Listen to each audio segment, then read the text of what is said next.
Hour. Keep it to an hour. Are we live? Are we live? Yep. Hi, everybody. Welcome to the Wes Smith Variety Show, episode number 41. I got it right. Yes. With special guests. With special guests. Elliot, Hi-Fi Negron. I just said it all fast because I wasn't sure which part of it I'm supposed to use today. Ah. And co-host Kelly, Agent 137 Ross. Yo. Reporting from New York. Welcome, everybody. This episode is unofficially sponsored by Mama Chia, and that is because they are from Southern California, and I have a friend that works there, and they make awesome products. So, since we have no official sponsors, that is our unofficial sponsor that I have chosen for today. I am officially hooked on chia seed drinks. Me too. Let's see what else, real quick. Enjoy the fake brick wall behind me today, folks. I think I've changed the background and or the orientation of the studio maybe every time the last 3-4 episodes. Music stuff, real quick. Elliot, did you get my disco jams that I sent you? Yeah, but I couldn't open them, man. I'm at work. Oh, tough life. Kelly got him. Kelly got him. I heard. Yeah, I just started sending those out. They're not officially out yet, but they will be out soon. And that's Wes Smith versus Fat Larry's band. So if you're jonesing when you hear that on a few of these mixes that some people put them on, that's what it is. Wes Smith versus Fat Larry's band, straight out of the 1970s. Check it out. They're fun. And also for music fan, producer type folks, those are going to be part of the reason I did them was because they're fun. And then part of the reason I did them was because I got this Yo-Pax thing that I'm doing. It's kind of a sample pack, but not really. Don't use them and go make remixes and put them out on Beatport type stuff, but they will be fun. And you'll see what that's all about soon. Maybe we'll talk about that on next week's episode when it actually comes out. Waiting on Ableton 10 to officially come out. I think that's February 6th. Is that right, Kelly? I think so, yeah. February 6th. I think it officially comes out. So it works great, but if I put out a project that has Ableton 10, and undoubtedly there will be people that will not be able to open it. So I'm trying to avoid that situation. Yeah. And that's what's going on. Events coming up, San Francisco in April. Don't know the exact date yet, or at least to announce it, or who's on the lineup and all that good stuff. But it will be San Francisco. It'll be fun. That's it for me. What do you got, Kelly, real quick? And then let's get down to business with my man, Elliot. All right. Let's see. February 15th, I'm playing a new show called Essential Thursdays, playing a breakbeat set. That would be at the Deep End in Brooklyn. And then on the 23rd, I'm playing a show called Steven Universe 2, Cheeseburger Backpack, and that is put on by Sound So Sweet. And that will be at Brooklyn Bazaar. That will be a jungle drum and bass set. And in the future, I have some things lining up, but I can't say what they are now. Because they're top secret. Super secret. What is it with you guys and your top secret shows? It's not top secret. It's just we can't. I don't know. It's top secret. So why can't you say it? We just gotta, we just spread it all out. That's all. No, I don't want. Oh, so you guys. It's just marketing. It's just marketing gimmicks, Elliot. It's a marketing gimmick. Okay, all right. If you want to know the truth, this is the truth. I'm trying to decide whether or not I want to go to Miami or not again. Oh. Although I just saw the lineup for some shows over there, and it's like electro heaven for me. Yes, and Uberzone is playing. That's I thought he was out of the game. I know. Nobody's ever out of the game anymore because all you have to do is get a USB stick out of a cereal box and you're a DJ again. This is the vortex of what Miami is. Like you're like, I'm not gonna go this year. It's not gonna happen. And then they're like, Uberzone is playing, and you're like, what? Uberzone, Dynamix, yes. Jimmy the Genius from Hydrolox. GMG's gonna be. If you kids go, have fun. I can guarantee you I will not be there. I am well, I didn't go last year either. So we have a conference, music conference that started up here called West Coast Weekender. This will be their 3rd year. It's not at the same exact time, but it takes equal amount of energy. So I volunteer and help them with that. So that's like my music conference thing for the year now, at least this year. But hey, Elliot, speaking of music conferences, dude, let's get down to business with the hi-fi discussion, which is why you're here today. This guy is so busy working, educating, taking photographs, doing all these things. Thankfully, we met each other through DJing. But speaking of Miami, let's just jump right in and talk about the one WMC that you and I were at together. Is this how you met? No, we met each other prior to that. Actually, I was there with what, like 5 or 6 other people at first. I think yeah, we went separately. What? We went separately, but we were all there together. I didn't even know you were going to show up. All of a sudden, like, I see you. I ran into you somewhere, and I'm like, Wes, what the fuck are you doing here? And there you were. And the weekend, I've never seen anybody drink as much in a 24-hour period than I saw Wes that night. Like, I've never seen, you must have drank, what, a case of beer? I've never seen him drink that much. And, no, not even. It's like a case of beer, a full bottle of tequila. I think you called room service to get another bottle of tequila, Patron, if I remember. Yeah, I'm going to need another one of those. And then, like, we broke night, and the next morning we were supposed to go to I forgot what that break show is at, like, 12 o'clock on a Sunday. Oh, right. I don't remember. Like, Decline and Wizard, I think, were playing, and some other people. I don't know if you made it. I know I didn't make it. You didn't make it. You started punching. You literally started, like, punching me out of nowhere. And I'm like, Wes, what are you doing? And you look at me with this stupor. That was like Wes Smith, maybe I would say 2.0, but not probably Wes Smith 3.0. I'm on like Wes Smith 5.0 now. But that was extremely unhealthy Wes Smith. That was extremely, like, invincible age Wes Smith, right? How we all had those phases. Damn, it was a good time. I don't know, 10 years. It was a good time. Yeah, it was, and then you were going to see your mother right after that. Of course. Yeah. Yeah. And I remember you were sick for I'm sure I did. Yeah, that was, for the young crowd listening, don't do that. It was fun, man. It was fun. But we had, that was probably the most ballin' year I ever had there. Remember that hotel room that I had, dude? And we had a party there? The hotel room was the bomb. It was so much fun. It was me, you, Butter. We had people coming in and out of there. I'm pretty sure there was a pizza delivered. We couldn't get any more alcohol from the hotel, so I think we paid the pizza guy to run out to the bodega and grab us a 12-pack. It was really funny, and I think it happened more than once. Yeah, that was a good time right there. That was a good time. That was the first conference that I went to after I moved out of Florida. Oh, okay. Well, maybe me too, dude. Maybe that's why I got unhinged, because we knew each other at that point. Yeah. And where did we actually meet, man? I was thinking about that earlier today. Sullivan Room?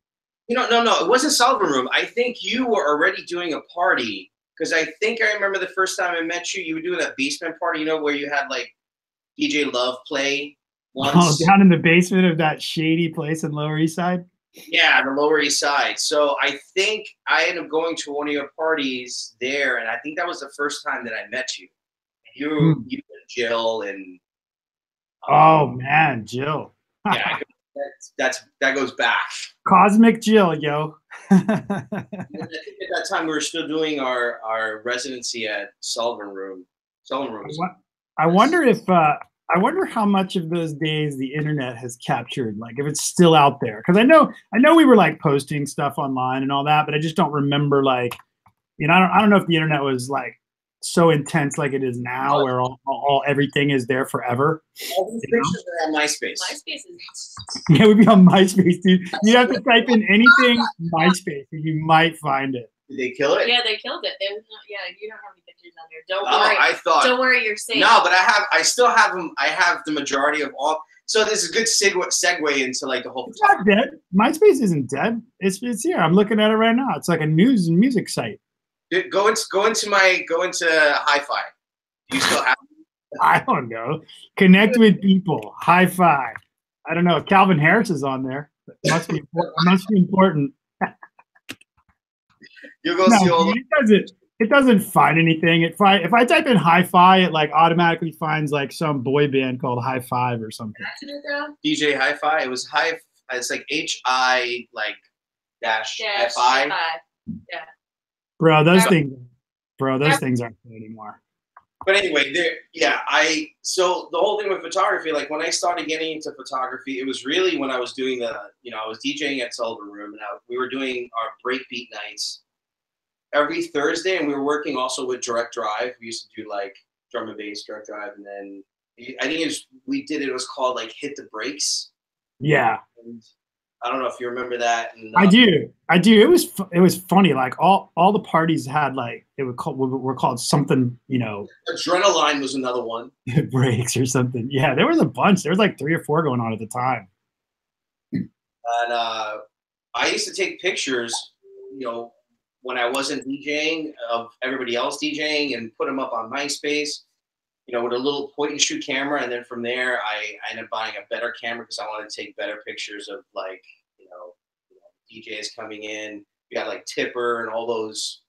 Yeah, it was crazy. Do you have? I wonder, like, so I know, like, when was the last time we hung out? Like a year ago in New York? Yeah, for a little bit with Maria or somebody. I think it was the last time we played. Yeah. Oh, that's right. Yeah. It's probably about a year or so ago. Yeah. Yeah, it was about a year ago. And we went out to that meatball shop, I think. Yeah. That was pretty cool. Went to that beer bar and did some drinking. We did, but did we were like so like it was nothing like 10 years ago when we would have like met up, and we would have met up at 4:30 and been just ground zero by 8. When was the last time? And then we would have kept going until 4. That's the thing. And then remember afterwards what we used to do when you used to live here? We used to end up going to, what was that freaking diner at like 4:30 after your juice shows on at what we used to call it 2x4. So what, 2nd Avenue and 4th. What's the name of that? It's like a cheeseburger restaurant now or something. It's a burger restaurant now. Fry restaurant. It's a fry restaurant. They sell fries. No, it's burgers too. No, Leopard Lounge. So Leopard Lounge was where I used to have the party. Right near there. I don't remember the name of the quasi fancy or fanciest breakfast place open at 4:30 a.m. at that point. But that was fun. But the Leopard Lounge was the place where I did that party for about a year. And then now that's the hamburger shop. I remember when I came back, dude, and you and I went over there, I think, and I was so depressed. Yeah. I've never been so depressed going back to New York in my entire life. It's usually just fun, good reminiscing, see some friends. I saw the friends. We were hanging out, doing stuff, but it was like, I couldn't believe the Leopard Lounge was gone. Yeah. The soul of New York, man. Yeah. Things like that. Yeah, and that was the problem. It wasn't just that was gone. It was things like that. Like Benny's Burritos is gone now, right? Yeah, Benny's Burritos. We have a lot of memories there, too. Dude. That was Sunday Fun Day we used to have. And ended up being in Benny's Burritos at one point or another. All right. So top 5 spots to eat now in New York, man. For the homies listening, top 5 spots to eat, to hang out. I'll tell you, one of my favorite places is on Smith Street, and it's called the Clover Club. It's just like 1920s dapper, great cocktail. On Smith Street. Fried chicken I've ever had in New York is in that joint. What's the name of it? It's called Clover Club. Clover Club. You always. That's one thing I give you, dude. You always had all the spots. I gave up, dude. I finally gave up when I was living there. I didn't even bother trying to ever come up with where we were going to meet. Really? Yeah. I'd always be like, dude, where's the happy? Because you always knew like the deals, the happy hours, all that. Yeah, I didn't know where all the 2-for-1 drinks are. So this is over in. So this is you're talking over in. It looks like Cobble Hill. This is over in Brooklyn, then. Yeah. Brooklyn. It's not too far. Dude, that's in Gowanus area. I guess that area has probably changed a lot now, huh? Yeah, but Smith Street's banging. It has nothing but bars and clubs. Yeah, I see like 10 of them. I just put it in on Google Maps, and there's like 10 things around it: Zombie Hut, Brooklyn Social, all that kind of stuff. I've been to Zombie Hut before. It's like a tiki lounge. They have an outside. Pretty dope. Nice, dude. I stayed at a hotel over in that area once when I played. Not the last time I played there, but like 3 or 4 times ago. I stayed in a hotel over there, and we had an after party back there, and it was just crazy, man. Like, it was definitely not a good neighborhood, but the hotel was super nice. So maybe it was like one of the first ones in there, because I couldn't believe how little it cost and how nice it was when we got there. And I was like, wow. But felt kind of bad that we partied as hard as we did there. You remember what the place was called? I don't know. I just remember that I could walk nowhere. Nowhere. There was nowhere important I could walk, you know, or like meaningful. So aside from clubbing, DJing, all those good things, dude, we had you and I have had some pretty epic moments around photography. The one that I always remember is us getting thrown out of, what was the name of that place? Max Fish? Is that still there? That's gone. No, Max Fish has been gone for a while. Yeah. Love that. What's in its place? Did we get? I don't even know. I think maybe another bar. That was a really cool spot, man. That's just one of the places they got. That's another one of those spaces that was great and everybody loved it, but you know, $30,000 rent probably just kicked those people out. I think it's still there, dude. It says it's still there. Yeah, but I think it's a different owner now. It's different. Oh, that may be true, but it's still the same like layout and weirdness, right? They used to have babies, like little babies that were hanging up from the ceilings, the toy babies. Don't you remember that? Yeah. I'm looking at pictures. There's no toy babies, dude. It's different. Don't like it now, man. There's no sketchy toy babies there now. Yeah. So that, you know, that's a spot. Anyone that's trying to get some New York City, you know, DL for their next visit, that's definitely worth a swing by there. I think that bar's got several incarnations, and it's just on another round of, you know, trying to carry on that historic thing. Man, now you got looking at all these things. Marshall Stack, that's another one we had some good times at. Marshall Stack is still there, and they still serve Duvel, so it's still one of my great spots. And I think you were the person who actually showed me that spot. I did. It was, in fact, I found that. You remember when I found that, or you will when I tell you. It was after SantaCon, dude. No. I'm pretty sure. No. Here's what it was. We went to SantaCon, and which, by the way, if you're listening to this, watching, whatever, and you hear it later, you got plenty of time till next Christmas. The SantaCon of all SantaCons is in New York City. Yeah, but it's nuts. It got taken over by the Bridge and Tunnel crew. So, but is it still big? It's still big, though, right? It's still big. It got big. It got too big. That was the problem. When we were first doing it, when I did it, I think it was maybe 300 people. And they were like all like Burning Man, you know, that whole. Oh, yeah. It was crazy. Like, it all convened in Central Park after a good solid 4 to 5 hours of drinking. And then it's like 10,000 Santas wasted. Yeah. In Central Park. Yeah. And you could tell like every resident that was not dressed as Santa, every resident of Manhattan was so annoyed because the trains are taking over. Like, they're just tired of it. Like, by, you know, after the 7th hour, and then it just bleeds into the nighttime and there's Santas everywhere. At any time in the night, you're going to find all the people from the SantaCon at one point or another in a strip joint. That was the fun. Yeah, I've never been dressed in a costume that long ever in my life. Wait, you were Santa, man. Yeah, it was awesome. Well, I have a Santa suit. You know, of course, I have the Santa suit left over, man. So I took it to Burning. You know, like my trips to Burning Man, I can't say that I've been a costume guy there. So like last year, I decided, well, I'll take every costume that I already own, and regardless of whether it makes sense or not, I'll just wear it one night.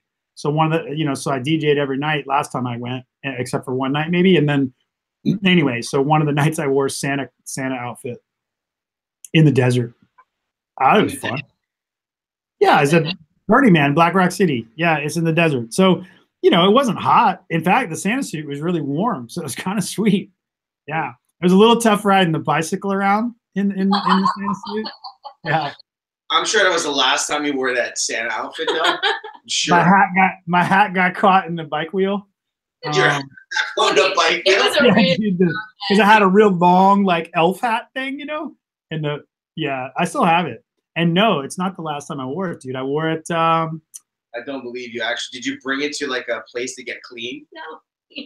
No, I just wore it to a Christmas party, but I did take it to get cleaned after that. Yeah. Yeah. See, you go into a Christmas party and you literally have just nothing but dust on this thing where it doesn't even look ready. Yeah, right, but I have a friend. I have a friend that has like she has like a sexy Santa suit, you know, like chick thing, and you know, so I just kind of wear the frumpy dude Santa suit, you know, and it's her show, and we go party. That's like our thing. Like each year we do that. Yeah, it's a good time. But you know that's just because I want to relive, you know, SantaCon New York. It's the way all these things are, right? First time you do something, and you just kind of like, you know, it takes you a while to let that go, man. These good memories. How many did you do? Did you just do that one? Just one, man. I've been trying to relive it for like 8 years. I got all the pictures from that, man. Anytime you want them. Yeah, so awesome, dude. Album cover. So that's what I was going to ask you about your photography, man. And you know, that's what like you totally like took off. I knew you were gonna have something, dude. Yeah. Bring that up there again, my friend. Wait, dude, I gotta actually take a picture of you holding it up. Wait. Hold on, let me fix this. Hi. Yo, I have this. I literally have this hanging in my bedroom. Oh my god! It's badass. Wait, put it up there one more time. I want to take a picture of it with you two in the background. Yeah, dude. Yeah. Oh yeah. That's an old school. Wow. Do you remember this night? Oh, I remember. That was a roller. Have you been? Is that still go on? So that was so anybody that just saw that picture, that was just the beginning of it. You see the shorts we're wearing and all that stuff. And I ran into that sexy African American chick, man. I was like all wound up about that. You got a picture of her kicking. Woof. Man, you took pictures of it, dude, and then I couldn't like stop looking at the pictures for like a year of us all hanging out. That was a good time, dude.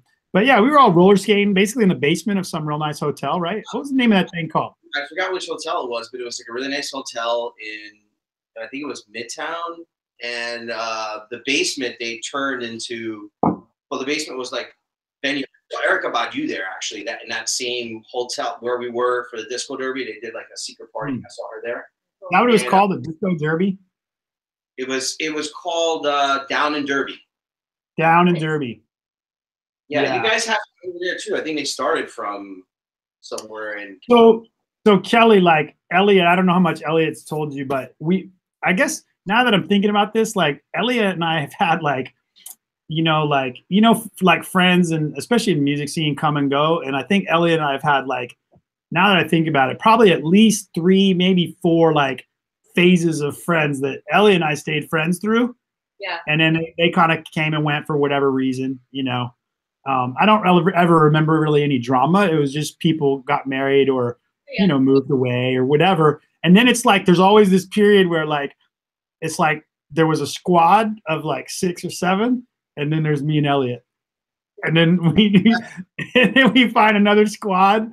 And then it's me and Elliot. So that's like the Delineators. Yeah, because remember like the whole, so as an example, like that whole crew from WMC, that party we were talking, that particular one we were talking about, like, remember, like, it wasn't long after that WMC, they vanished, man. Well, yeah, that group was like short-lived. Well, you know, or that was kind of on the end. You know how all that music drama goes, you know, yeah. And people that were throwing a night start fighting with each other. And we had an issue like that, and yeah, I guess like you, me, and then maybe like, you know, Eric Wavefor's been kind of consistent along the whole way too. Yeah. Rob coming out. Rob from Downbeat Records, and Is he still doing his like crazy jump out the window photo stuff? Yeah, I think so. From what I see, he's still doing it. Was like huge on Instagram for a while, wasn't it? Yeah, he actually got one of his photos on like a Nike shirt.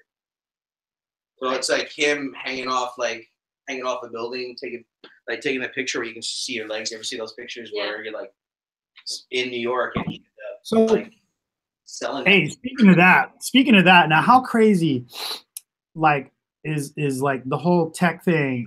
Like during the time we've known each other, dude. I always love to reminisce on this one because it really doesn't move that fast to me because I do a lot of tech stuff, you know. So I see it incrementally go. But if I sit here and talk to like you, like we've been friends more than 10 years, it's like, you know, there's these phases related to technology, right? Like, so you're talking about that style of photo that he did, right? And it like blew up and there was commercials, but you don't see any of that anymore. No. Like nobody cares, dude. Nobody cares because everybody does it, or, you know, now we got we got people scaling buildings with no ropes. Yeah, and they jump off with a little parachute or something, you know, or die. And it's like, that's all, you know. But the other thing that really exploded, dude, which changed a lot, was YouTube. I mean, YouTube's been there the whole time. But, dude, it's crazy now. Just like we're streaming this live now. It's good because I find I learned so much stuff on YouTube. And I know you've talked about this in other shows. I've listened to some of your other shows. But YouTube, I mean, when it comes to, you know, in you guys' case, music production, because you guys are in.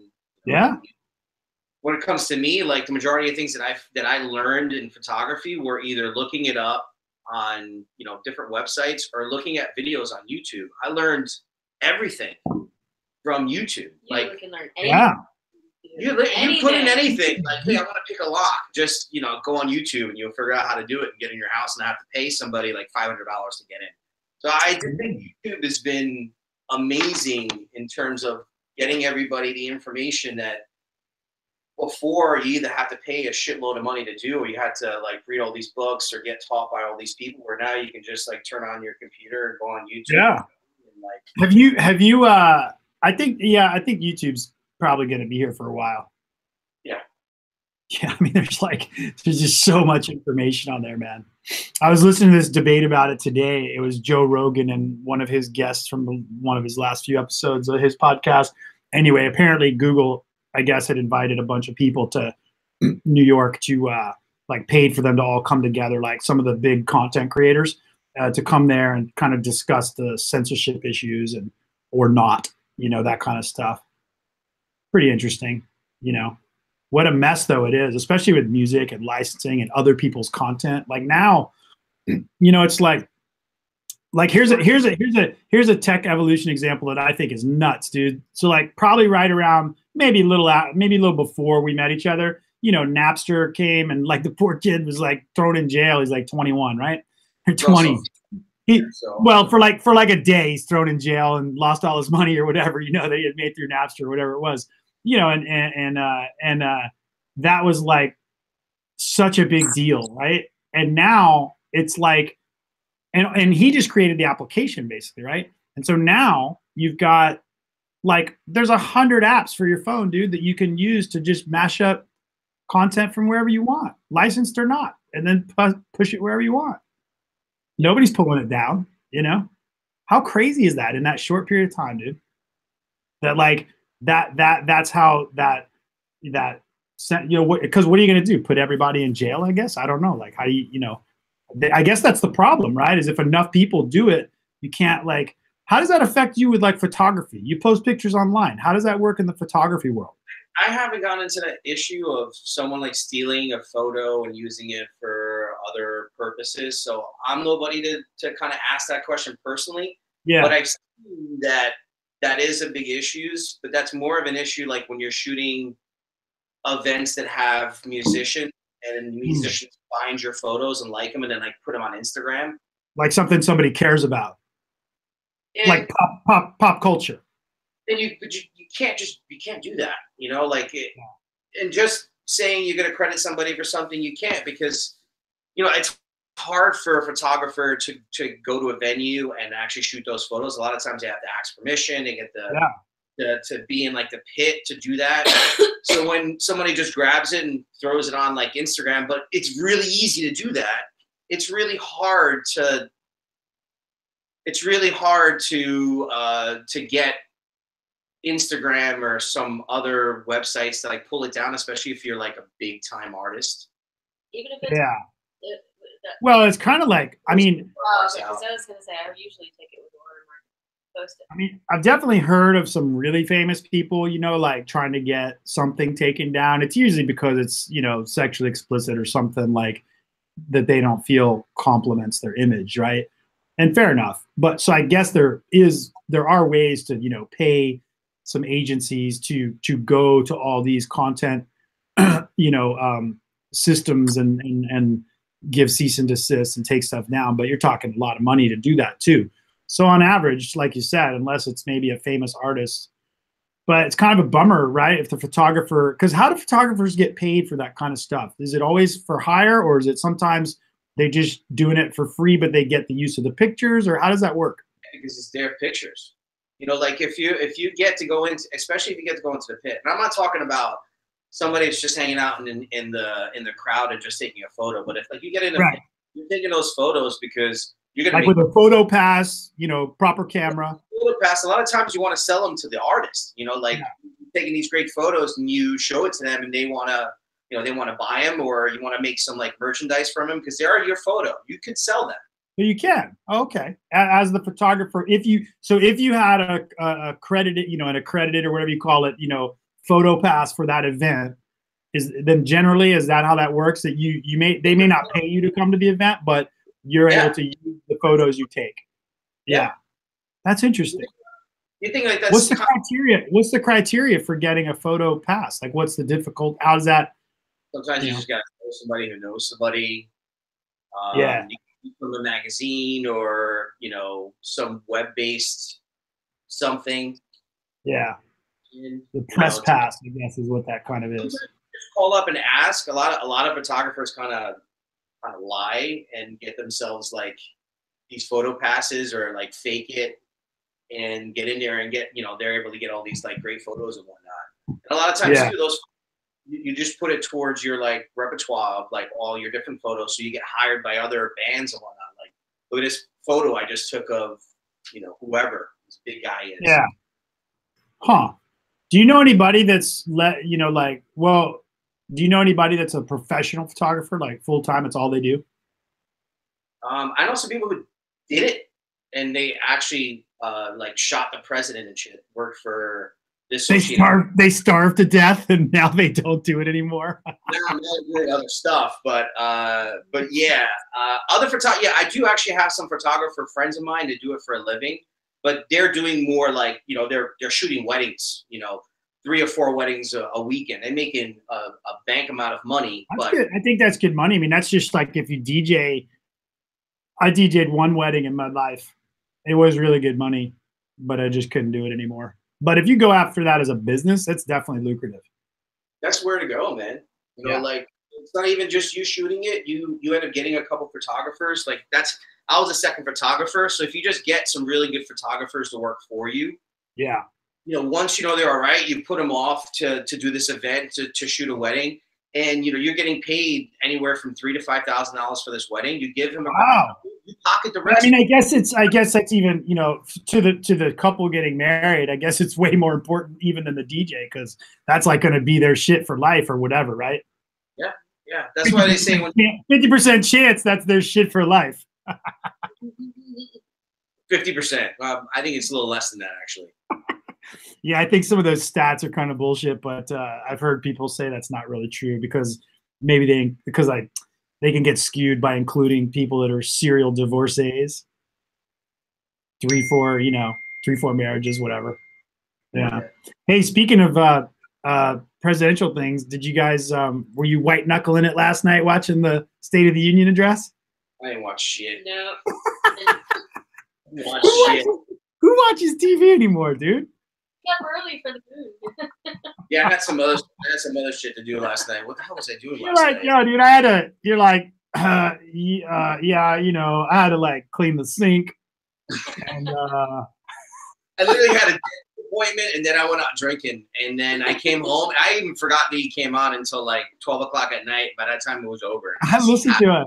I listened to a podcast today. I think it was Anderson Cooper or someone that sounded like him.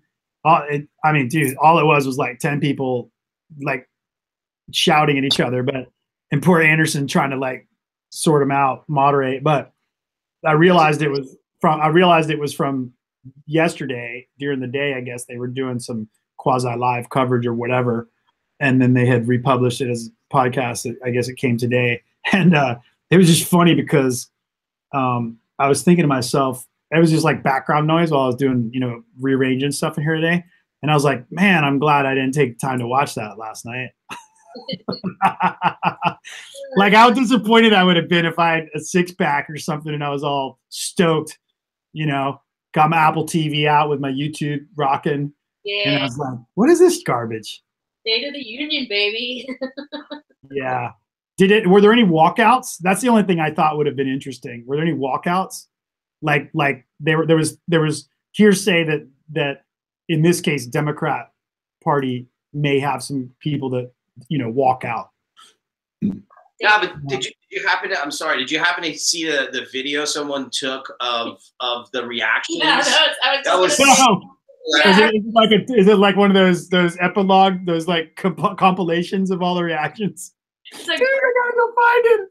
That's the funniest thing. and then he looks off into the distance, and you can see him just go. That's the funniest thing.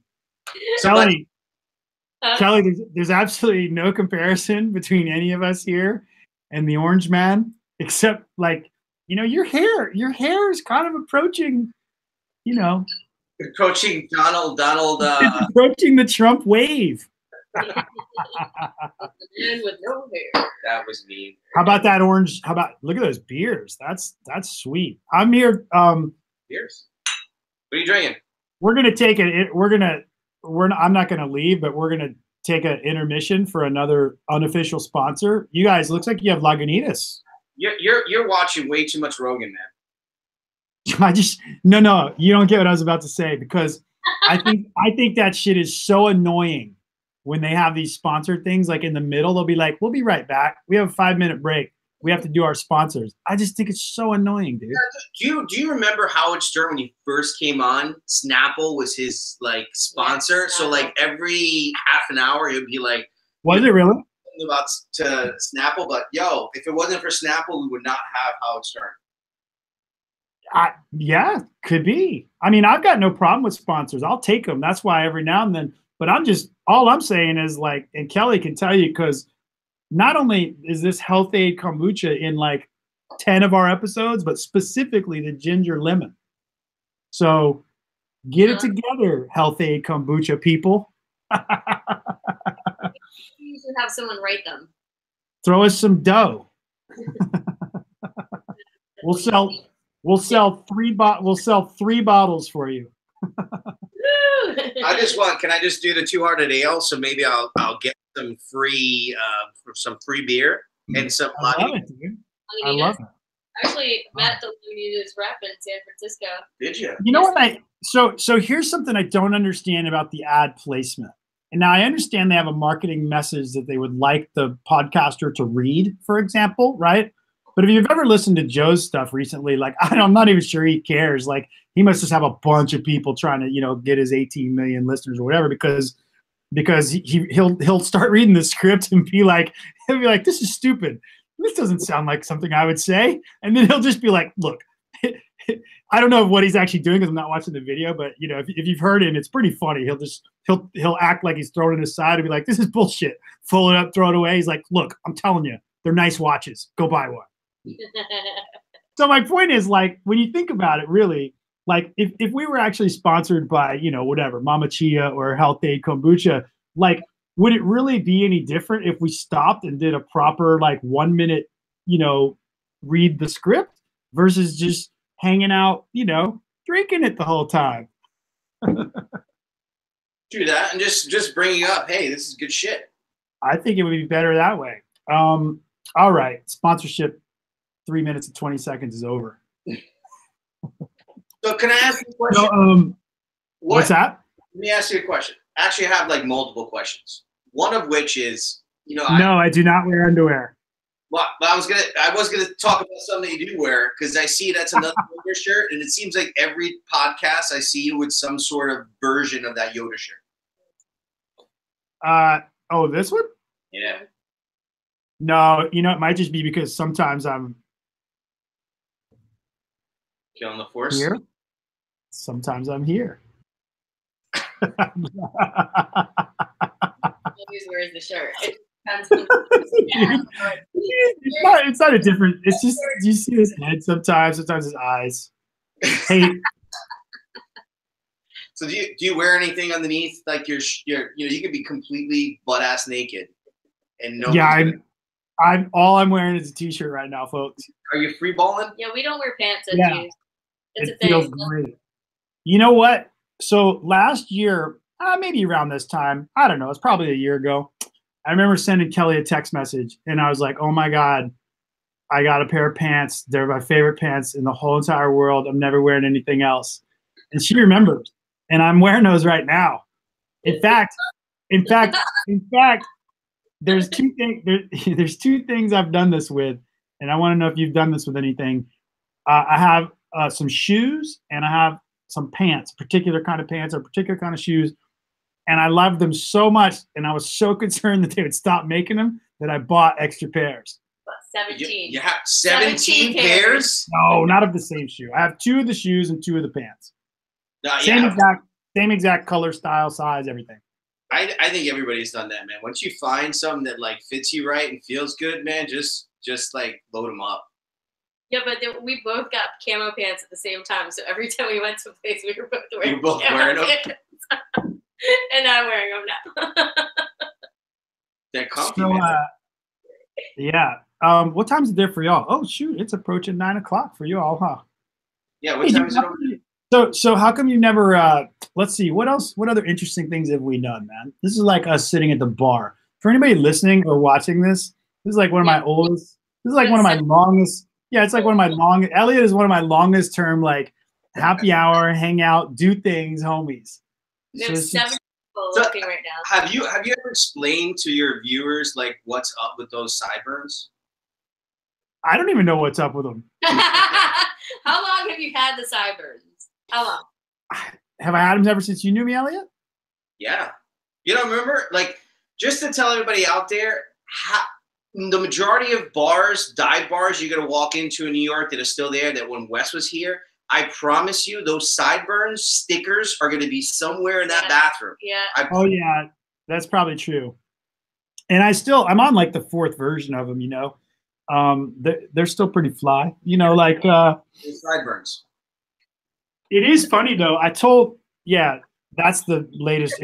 Well, that's that album cover is 2 years old. 2 years old, but that's the latest incarnation of the head with the burns for the sticker. But yeah, dude, it's like there's been times, you know, I've had them. Let's put it this way: I've had them long enough to where I think they went out of fashion and came back in. Well, I remember hanging out with you before, and you said random people have come up to you and been like, "Yo, I know you from a sticker." Yeah. Like, literally random. Yeah, totally. 100%. Well, it happens here. I'll have people that'll be like, I'll just be like hanging out somewhere at a venue, you know, and someone will come up and be like, "Dude, I got the Frisbee. I got the sticker. I got the yo-yo." Because I did yo-yos. I think I got a yo-yo here. Yeah. Dude. They've been around, man. There are a lot out there. You see, what I'm doing here, Elliot, is I'm going for it's like the slow approach, right? Like I'm taking my own sweet time, like maybe 40, 50 years I'm taking to do my marketing. and like one day after everybody that's like, you know, been hot like every 10 years that I've been doing this, I'll be like last man standing. And then maybe I'll sell out stadiums because I'll be like the oldest dude in the world DJing. What other question did you have that you think our awesome listeners may be interested in? So like, did you think from the time that you started DJing and doing all this marketing that you were going to play this long game and you were going to, you know, at one point or another going to be in the position you are now? Never. first doing it? Back when you're never, ever. Yeah, I never, and I still don't. I mean, Kelly will tell you, like, I mean, I work hard and I plan and I miss some meetings every now and then, but, but no, I don't get, there's things that piss me off here and there, but I don't get too wound up in the music business delivering on plans, man, you'll be let down a lot, dude, if you get, it's not like, because, I've done other things too, obviously, like my tech business and stuff like that. And, yeah, those things are like way more like you can make a plan and reasonably execute, over the course of 3 months or 6 months or something like that. It's just not, it's never happened for me like that ever in the music thing, to answer your question. So it's always just been like, I mean, there's always been like times I'll get excited and be like, well, that might be cool to be Carl Cox, but it's not like I sat down and like drafted this plan to be. I don't know, man. Yeah, no. You always work. You're always working. I don't want to. Planner. I don't know if I want to say like you always work in the angle, because that might not be the right term to use. But like you're always working on like, what else can we do? Like, what can I do and how can I get everybody involved? Like with I felt like with the Juice Party, you were kind of like, yeah. You got you got in touch with all the locals like me. We're all friends. You're like, yo, let's do a party. I'm gonna throw a party and all you guys are gonna like DJ in it. Well, okay, so fair point. So if you're asking for like a little perspective on that, I mean, that's just kind of been my personality from, when I was brought up as a kid. My parents kind of, encouraging me to be inclusive of everyone. And then, but as I continue to, mature, whatever, I think it's just part of me, but I like it. I do like that style, in anybody, because I think, like, for me personally, like, one of my jokes is always like, hey, you could have all these plans and whatever your goal is, to be rich, to be famous, to be all this, whatever, have your entourage, whatever it is, like whether those things are me or not. But like, for me, it's always been like, actually just like conversations like this, man, like, if all that doesn't work out, like, for me, I don't want to be, what's the point in owning an island, dude, if nobody wants to come hang out on it with you? Yeah. Sure. Right. Which seems pretty obvious. Like, we're all kind of like, I think, cut from that cloth, but it's not that way for some people, man. There's a lot of people that will just walk all over or not really think too much, I guess, and it's like, kind of like, well, you see, in fact, now with social media being the way it is, and like the younger and younger generations kind of, automatically putting more and more of what's on their mind, kind of publicly out there, especially Twitter and these kind of things. Like, I see it more and more frequently. And Kelly, I don't know if you do, but where you'll see like some DJ have a meltdown, man, like depression and, from touring, and, kind of like they'll be sort of publicly questioning, people's authenticity and whatever. You're talking young or old, like, younger. They're usually younger. Yeah, they're usually younger. Maybe they've been, maybe like they blew up and they've been on a pretty serious, touring, kind of thing for a year, 2, 3, maybe. The big festival circuit, which I've never really done the big festival circuit. Do you think the problem is because they didn't have enough like meat in their bones from like just experience? Like, not, I don't, I'm not doing my DJ thing anymore. Yeah. But right. You started small. You made friends. You kind of learned how things worked before getting to a point. I mean, you're saying right now that you haven't reached that point yet. But you're probably what, in like, you would say like the middle ground. Yeah. And maybe you're saying like these younger people they're jumping. Maybe somehow, they got to rise up before having all that experience that like you had. Probably. I'm sure. Yeah. I'm sure that causes some of the burnout, and the sort of public display of sort of questioning, and the people I'm talking about, I don't even know them personally. It doesn't sound like they're bad people, or it was their fault. I just think it's like more what you said, right? It's like this rush, and they don't really have anybody around them that kind of, you know, it helps guide that experience. So yeah, so in a way, it's kind of cool. Like, you know, I don't know. I find it kind of cool, like being a little bit older and kind of having some of that stuff happen, because maybe you know, from that perspective you're talking about, maybe I handled it a little bit different, a little better. You know, the ups and downs don't bother me as much because I kind of know they're coming. You know, young people just they're you know, they think everything's going to stay gold for, you know, forever, and it doesn't. Yeah, really it's experience. You know, I'll tell you what. Speaking of that, it's interesting. Like, you know, I don't know how much you follow like all the cryptocurrency, you know, and Bitcoin and all the, you know, all that kind of stuff that's gone on. I'm you know, pretty by it, but I don't know. It's looking pretty bad right now, but I don't. Yeah, I mean, I think it's interesting technology. It's also interesting, but it's super volatile. You know, well, it's talked about a lot, but it's really full of like this age group we're talking about, maybe below even 25 years old. It's like a ton of people supporting all that. You know, it's kind of their movement, really. You know, like in terms of the major supporters of it. You've got people that, you know, gamble on it and whatever, that are in it, you know, for the quick buck and all these variations. But there's definitely, I mean, I follow a number of the different coins and currencies, like, you know, the foundations or the orgs that, you know, create and manage those open source software projects. I follow, you know, maybe 10 of them on Twitter, and then you see all the cross chatter, and sometimes, you know, like sometimes I'll just sit there and like, it's so funny, man. And but you can just tell, like, you know, and if you look at a few people's profiles, it's a very young demographic that's like the majority into that. I would say under 25, even a lot of teenagers and that. It's really interesting. I think it's really cool because the technology is definitely very sound that's underneath it all.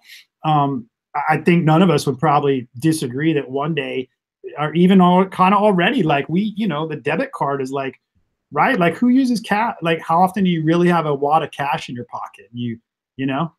So it makes sense. It totally makes sense. And the way it's working makes sense. But that generation, you know, there's, you know, a big group of them that are pretty like adamant that, you know, it wouldn't be a bad idea to remove some banks from the system, you know, and just be able to do this without banks, you know, exchange money and all this stuff.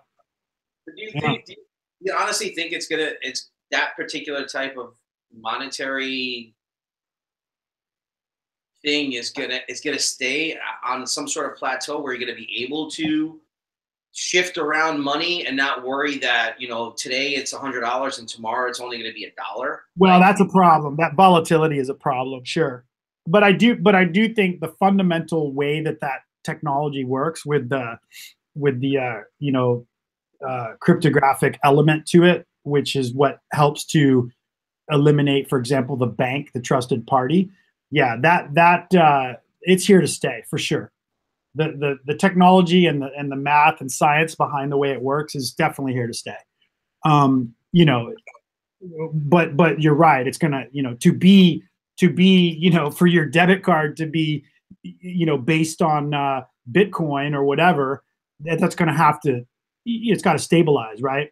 So that part's not here yet, but that's just a matter of time. I mean, it's going to happen. Well, if they're not young, then maybe in 10 or 15 years we can like go back to this. But I don't know. I end up seeing some. I don't know if I saw like a clip from a news program, I think on CNBC, financials and whatnot. You know, a couple of like billionaires were having a conversation. They were saying like you should take at least 2% of your earnings and put it in Bitcoin, because it's gonna, you know, it's gonna be the thing. But people now are, you know, at first everybody wanted to jump in there when it went over 10,000 and dropped the way it did. Yeah. Everyone just ran for the hills. Oh, it's crazy. I'm gonna, you know, without getting into all of it here, I did a little experiment. Like I've been involved in a number of different kinds of tech things. A lot of it music, a lot of it other stuff, you know, for most of my adult life. And a lot of the things that I've come across in those adventures, you know, are the underpinnings for how we arrived. In fact, when I was talking about Napster before, Napster was based on essentially a technology called a torrent. You may even remember a BitTorrent was kind of one of these peer-to-peer open source file sharing things for a long time, movies, all that. So that technology, the way that is decentralized, is one of the key kind of sort of I don't know, not that specific technology, but that idea and that way that functions across different peers rather than having to go through a central like Amazon.com. That's a big piece of how this stuff it works. And I think that's important, because it goes. I think what people haven't totally realized yet, and it took me a little while, was that it's not just about the currency. It's also the same technology is also being leveraged. For example, there's one called Ethereum, and Ethereum, Ether is the coin or token, if you will. And while it does have kind of characteristics and value like Bitcoin, it also has other elements to it that are more easily, people are more easily able to get it to do utility type things. So I'll give you a quick example that I think is, why this stuff will just continue and it's gonna be cool. Is like, you can with something like Bitcoin or a lot of these you hear about, like they're essentially all coins are equal. Let's put it that way, right? Like all coins are created equal. But Ethereum has a way, for example, to create a coin where they can all be equal. Like one Ether is one Ether, no matter who holds it. And so that's like something you could exchange. But they have another way to do it, which is called like a ERC 721, I think is the code name for it. And if that's what it's based on, then everyone is unique. And you heard of this CryptoKitties game by any chance?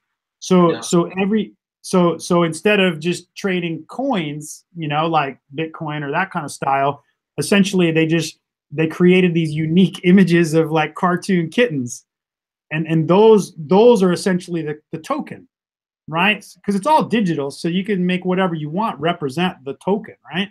And so go look at CryptoKitties sometime, dude. And so every single token is unique, so they're not like fungible. They can't, like, this cat doesn't equal that cat, but they're all essentially a coin.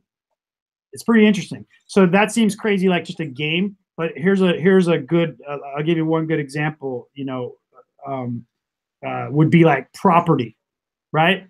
So every piece of land around the world has one parcel and one identification, right?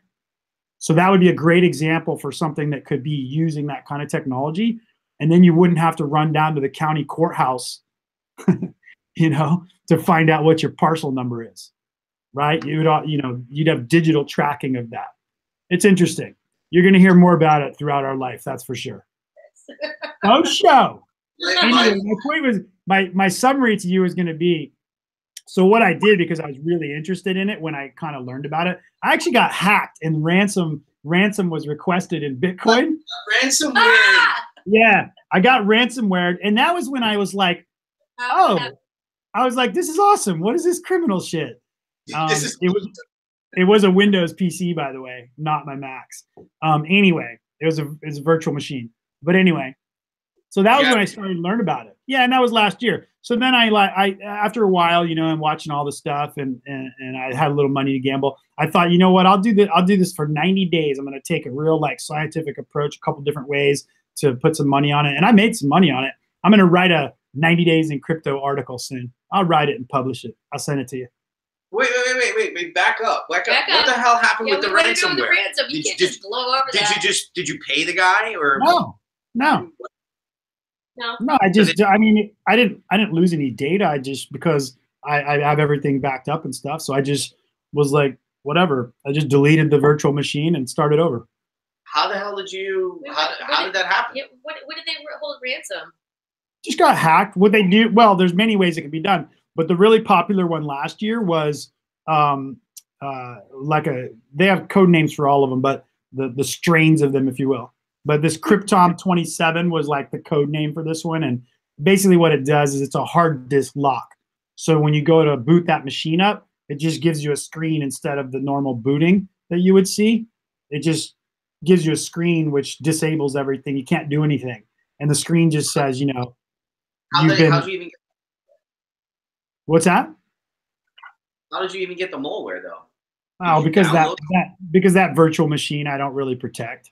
It's not like, you know, like I said, there's nothing that I don't have backed up. So it's not like I have typical antivirus stuff on there, but I don't really, it wasn't like a real serious device that I was concerned about. So are you, I mean, I'm assuming you are because it's your music, but like with your music and stuff, do you have it back? Like I have my shit backed up on 3 or 4 different drives. I got so many drives in my house with all my photography. He has a drive connected to his laptop. Like it's just on there. It's stuck on there. I have there's a whole episode of this show. Anybody interested, go back and look for the episode with me and Deckard, Keith Harris, DJ Deckard from San Francisco, and Kelly was on there. And we spent an excruciating like 3 hours talking about this. It was awesome though. I loved it. I'm like, dude, I'm not kidding. Look at my computer. Yeah. Well, I have, so to answer your question, I have 2, well, my monitor's actually sitting on them because they're in big cases. But yes, I have two different RAID arrays. I got everything hooked up to a NAS as well. So I got my NAS right now is like I think I got 16 gigs, and it's a 2 NAS. So I got all my shit here plus, you know, at least 4 or 5. Everything's backed up in at least three different places. I got some in my safe.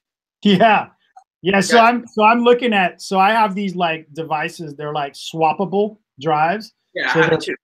Yeah, they're pairs of probably the same kind of thing. So mine are pairs of 6 terabyte drives, and so I can swap those out and, you know, take one to an offsite location, shit like that. Yeah, I think it's very important if you have stuff you care about, whether you're amateur or semi-pro or pro. Yeah, absolutely, man.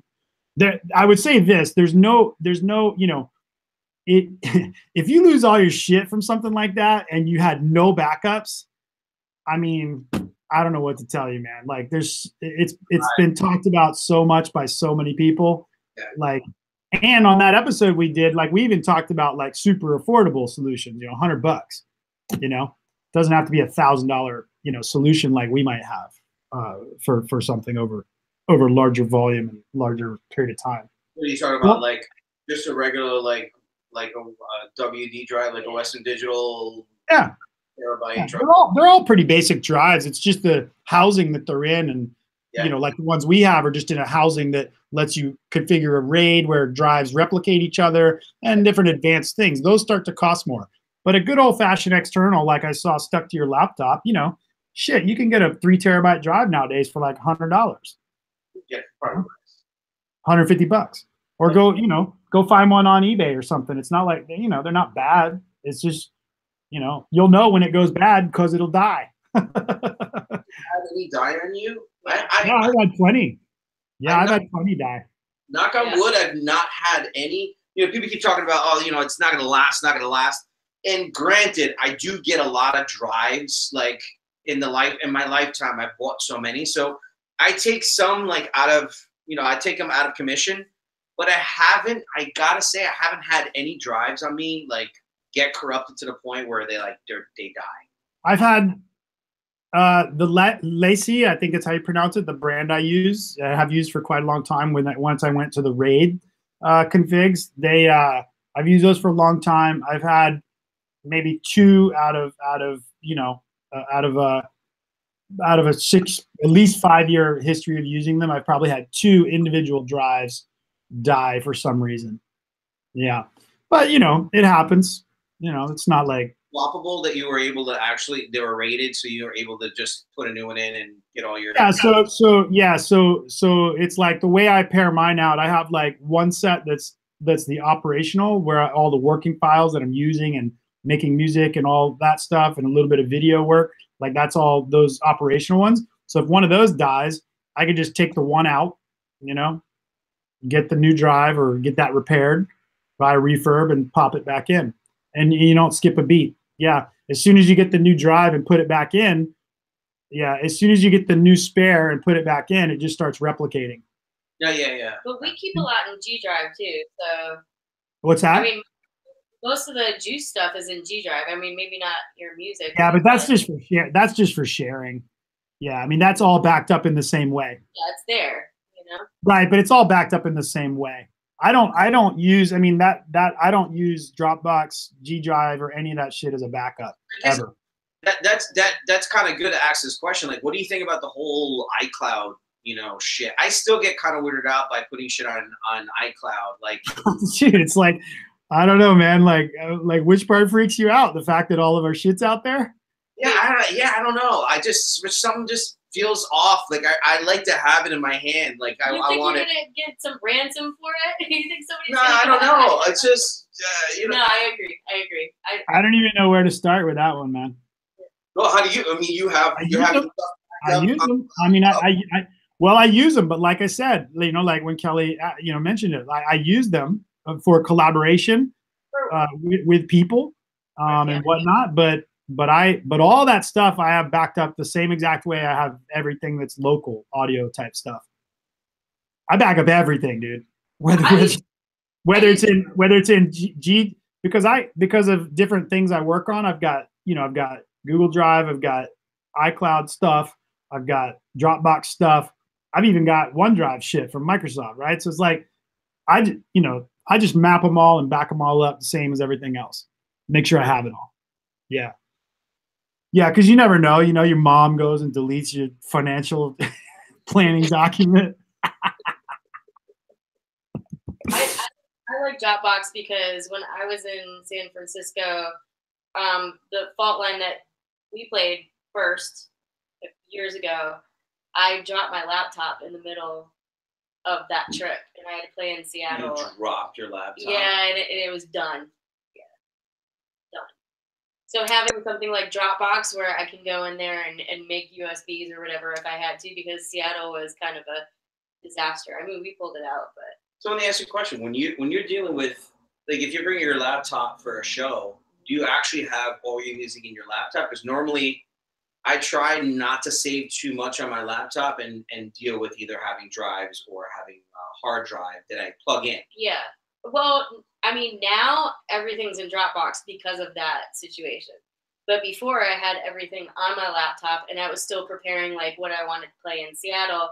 We had already been done with San Francisco. So that's on my USB, but I didn't want to play the same thing. So now everything's in Dropbox. That's very nice of you. I know, right?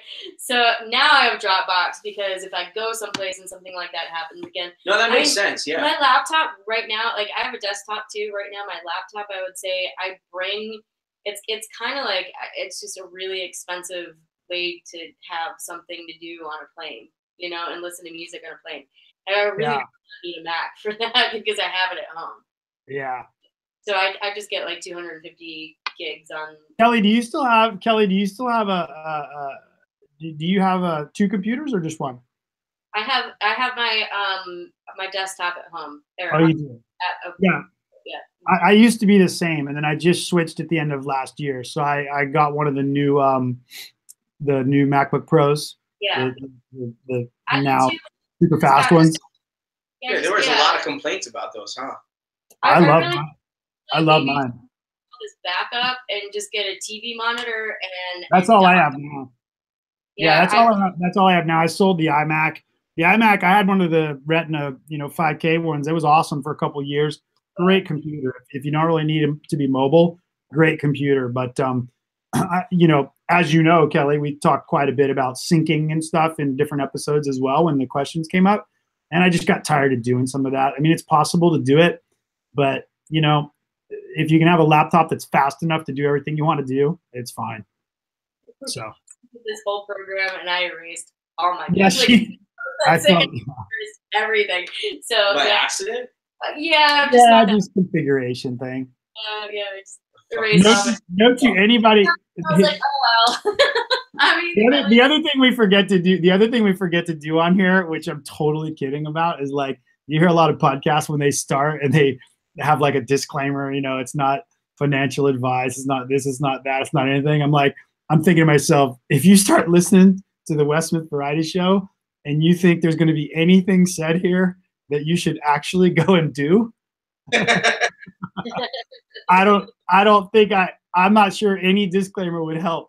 Wait, I can tell you one thing. All right, so backing everything up, that's one thing.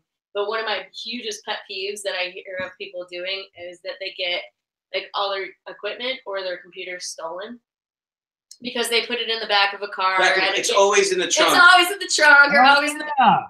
like, oh my God, if this is like your business, get insurance on it. I pay $150 a year to get insurance. It is tough. I mean, well, that's a good price. I mean, you used to be in insurance too, though. I think maybe a lot of people don't know that you can get it that affordably. Musicproinsurance.com. It does like $20,000. It's no matter where you are. It's your computers, your backups, your information, your CDJs, your controllers, your turntables, whatever you do. That's sweet. That's really sweet. You can get that outside of, because I was thinking about it for the photography, but you can get it through like the home insurance and whatnot. Do you do that? Do you do that for your photography equipment? Good, yeah. I have my, I don't know how many thousands. I probably have like lots. Actually, I don't want to bring that up. All right. Yeah. I was like, yeah, dude, we're just broadcasting to the world. I did the math and monetarily know about how much everything in my apartment. Yeah, sure. And I do have insurance to cover way more than that. So if something happens here, and it even works if you're outside the house, depending on what. The off premises is usually the bigger thing. I got screwed last year. I got 3 bikes stolen in one day. Oh my God. What? Yeah. One day. What? Right after the Sideborough bike tour. Did they cover those? No. They didn't cover that. I was really pissed because they didn't tell me that, because it happened off premise. Oh my God. And only in New York. Yeah. There's like 3 places where the regular insurance doesn't, like, if you're living in New York City and your bike gets stolen anywhere other than like your house or maybe even in front of your house, they don't cover it unless you have to have like you have to pay extra for it. Yeah, that's because it gets stolen. I found that out at the last second. Like, I called them up. I'm like, don't worry about it. I'm gonna get it. And the thing is that one of my bike, the bike that I was riding, like my father had passed away years ago. That was his old bike. And I was pissed off. Yeah. And I remember I felt sad for you when that happened. I remember seeing that on Facebook. Yeah, that kind of sucked. But I took it in stride. I'm like, I'm not gonna get upset because it's nobody's fault. Like, literally a thief was out there and just decided to like grab these bikes, and my girlfriend's bike, and also a bike we just had brought for her brother. And we all did a 5-borough bike tour, and it was afterwards. We had some drinks at Clover Club. So blocks away, a couple blocks away. When we came out, it was gone. Like, we just had brunch, we were drinking, we were having a good time, and someone came and snipped. They even took the lock. They took everything. There was nothing there. That's when you know you're in New York, dude. Was it just like a whole street hit? I had a bike. Bike in New York once that I left outside my apartment, Elliot. And so I knew I shouldn't have done it, and I did. It was locked, and the bike wasn't gone. But when I came down that next morning, I was drunk. I forgot I had left it down there. I had locked it up. And I don't remember what was missing, but I'm pretty sure it was the seat and a wheel that was missing. And I remember looking at it when I came out the front door. It was right on that pole, right in the front of the exit from my building. I remember looking at it, and I didn't even get upset. I just remember looking at it, and like the forks are sitting on the curb, like sitting down. Put a cinder block and on there's it. no seat. Yeah, and there's no seat. And I thought to myself, well, I can either get upset about this. I'm probably not going to be able to find the parts. I think, and I decided like that instant, I was like, I think what I'm going to do is just see how many days it takes for the whole bike to go missing. Really? And I didn't move it. I just left it. And it took like 8 days, roughly, I remember correct, 8 to 10 days. And it was funny. Like, I came down the next morning, still kind of the same. Came down again, chain is gone. Came down again, back wheel's gone. Like 5-6 days later, it's like just the frame.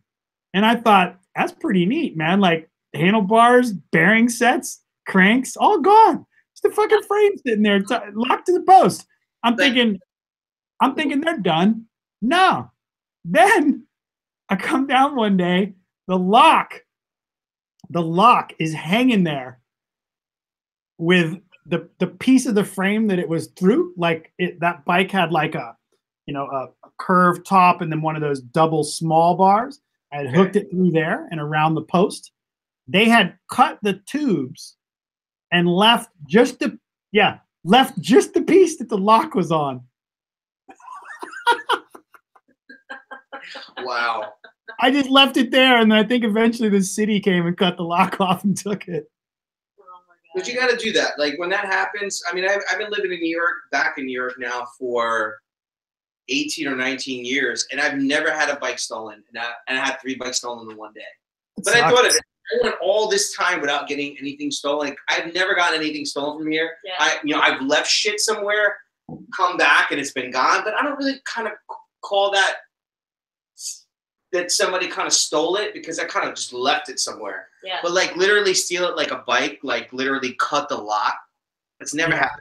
You know what that happens with? It happened to me like twice in New York. I went into raining, went to a CVS, hung my umbrella on the scaffold outside to be nice and not drag water through the store. Come back out, umbrella's gone. Dude, there's nothing more humiliating than having walked like 8 blocks in the rain to get to the CVS, and then you got to walk back with no umbrella, or you got to be the dumbass and go back in and buy one. Meanwhile, you're buying your own umbrella bag. Yeah. I bet you don't care about the places now, man. You just gotta walk in with those umbrellas. It never rains here. Yeah, that's true. Rain here, dude. Hey, dude, when are you gonna come out here and visit, man? I gotta visit. I gotta visit during one of your like barbecues, man. You must have some other friends that are out here on the West Coast at this point. I got a few people. You know, Amy's in the West Coast. Amy? Okay. I was gonna say there had to be some other people that, bounced out of New York. There's definitely some others that are living there. The last time I was there was, I'm gonna be going to Mexico, and like I'm gonna be in Puerto Vallarta, like your side. So I'm gonna stop Cali for an hour and then get another flight to Mexico. Mm-hmm. But swing through if you can. What's up in Mexico? You gonna do a Ragnar race?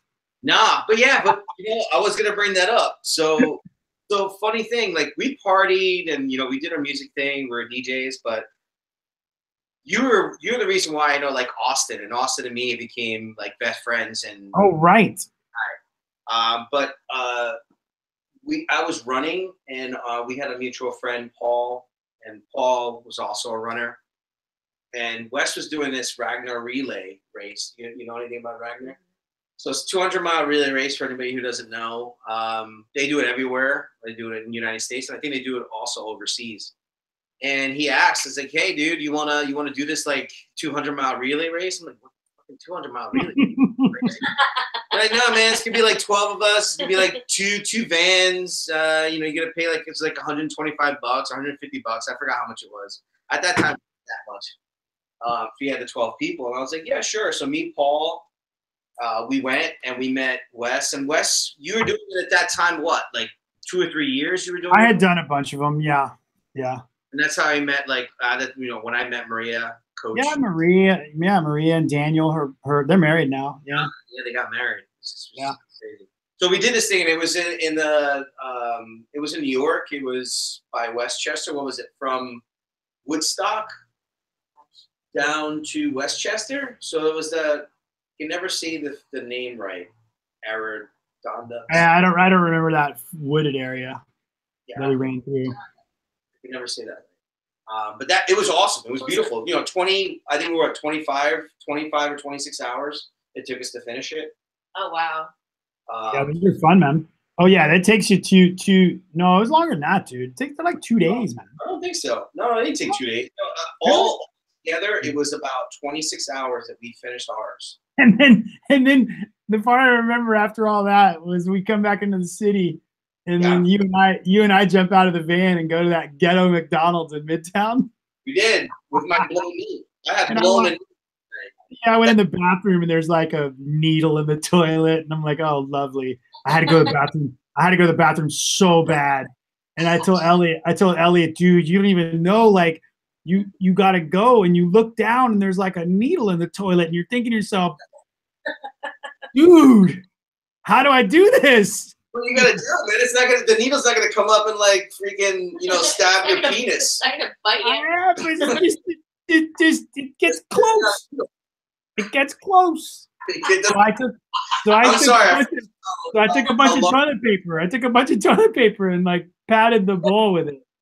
What, were you sitting down peeing? Come on, man. No, I had to take a dump, dude. That's why I jumped out. Take a dump. Oh, I thought you were saying you just had to pee really bad. I'm like, no, dude. how long it is?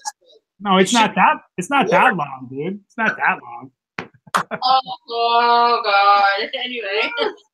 Yeah, we did a bar crawl in the city. You did all of that, and then then we did a bar crawl. Man, I'm old. I'm like, I did day. something yesterday. Yeah, we were pretty fucking ridiculous, man.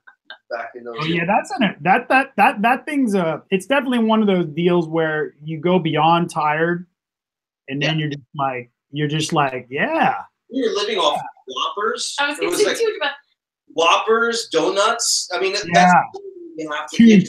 But how about your shorts? How about your shorts though, dude? You I think Elliot, like one of his pair of shorts, I swear he shorts. He hadn't run in them before and he just brought them with him. And like you don't necessarily see everybody when they start their like run, and sometimes it's dark, of course, because it just runs around the clock.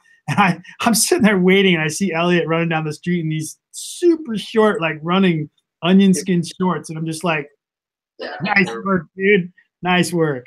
Well, I remember you had Oscar the Grouch shorts. That's what you ran it. I finally lost them. I used those through like they were like surf, like board shorts. Yeah.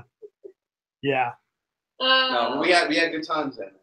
The first time I wore non-standard shorts, I didn't really know much about chafing. Oh God, here we go again. Chafing. I think we've covered this before. Sorry. Chafing. Well, for anybody that wants a pro running tip, I have two for you, especially the men. Baby powder. Chafing stick. Yeah, you use a Glide. Oh yeah, Glide. Right? That stuff's pretty cool. It's a little weird. First time you do it, it's kind of like, you got to kind of, running a half marathon, I destroyed my nipples. I remember how you got to be like, the Glide is funny because you're like totally like, you got to totally be like, seems like he's gonna kill me. Yeah. It's pretty funny. Like first time you do it, you're just like, is this what people do? Because there's no there's no one that tells you like, how do you put it on? Like how much is enough? So inevitably you'll put too little one time and you'll chafe, and then the next time you'll be all up in there. Talking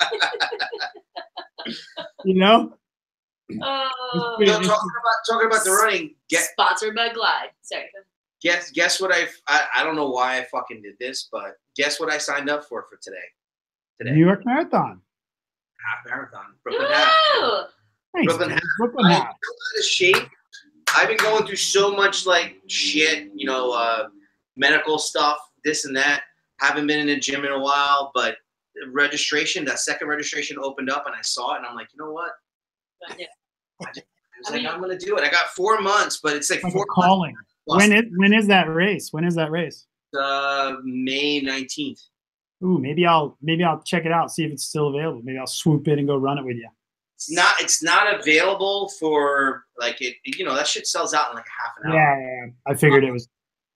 It is if you like join the kids thing, but you have to like raise $500. You have to donate like $1,000 to some society. It should not be too bad. It was like $300 you have to raise. Now it's up to $500. Damn. Wow, that's expensive. Yeah. Well, you're supposed to get people to like donate and shit. Yeah, it's not supposed to be out of your pocket, but what happens is it comes out of everyone's pocket. Of course. Hey, so what? I know you got some cameras probably around you, and I don't mean ones for this. I mean like your real cameras. Like, give me the scoop on one of your cameras, dude. I want to. Anybody who's watching or checking this out later, I want them to get at least. I want them to get at least some good 411 on some camera life. All right. Okay, he's gonna go get them. Oh, that's a nice room you got in there. Yeah, this is my studio. Look at that. He's got a studio. Bring it out. I want 10 minutes of camera education for the He said, okay, squad. pulling 2 out. I'm gonna give you the blow by blow. Pulling 2 out. All right, I'm pulling 2 out. While we're here, I just want to point out that Hi-Fi is on the same bus line as me. Yeah. And his mom lives next door to her. lives next door to me. We just worked that out right now. Work that. I'm gonna go to the bathroom while you do that. Yeah, you do your thing. All right, so bus first line. thing I'll talk about is this little lives next door to her. Lives next door to me. Yes, I'm gonna be the best one. Yeah, do your thing. Very All right, nice. Wes, close the windows. this little lives next door to her. Lives next door to me. What is that? Wes, close the window.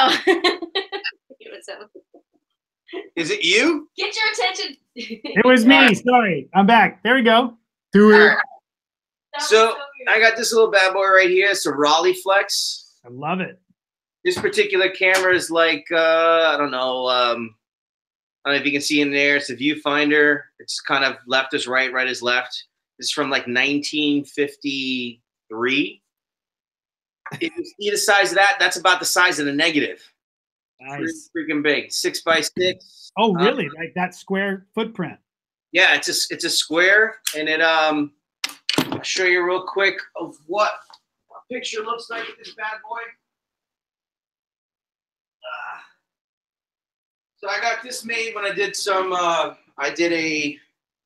had like a photo exhibition for we have this 1920s party. I think I've told you about it, but I don't know if you ever. I think I've seen some of your photos. Yeah. Jazz age lawn party. So yeah, keep it rocking. These are great, man. This is like a print that I made on. This is on metal, and this is a photo that came from this camera. I remember when you were just getting into doing this style. Yeah. And then how did that exhibition go? You did a whole thing of those, right? Like 5, or I met you. It was one time I was in New York the last couple of years, and I think you were getting into it because you had the portfolio with you, and you were showing me like you had just picked them up. They weren't mounted. No, I remember. It wasn't a portfolio, but I had picked up maybe 6 or 7 prints, but I don't know if it was for this show or not. It might have been. All right.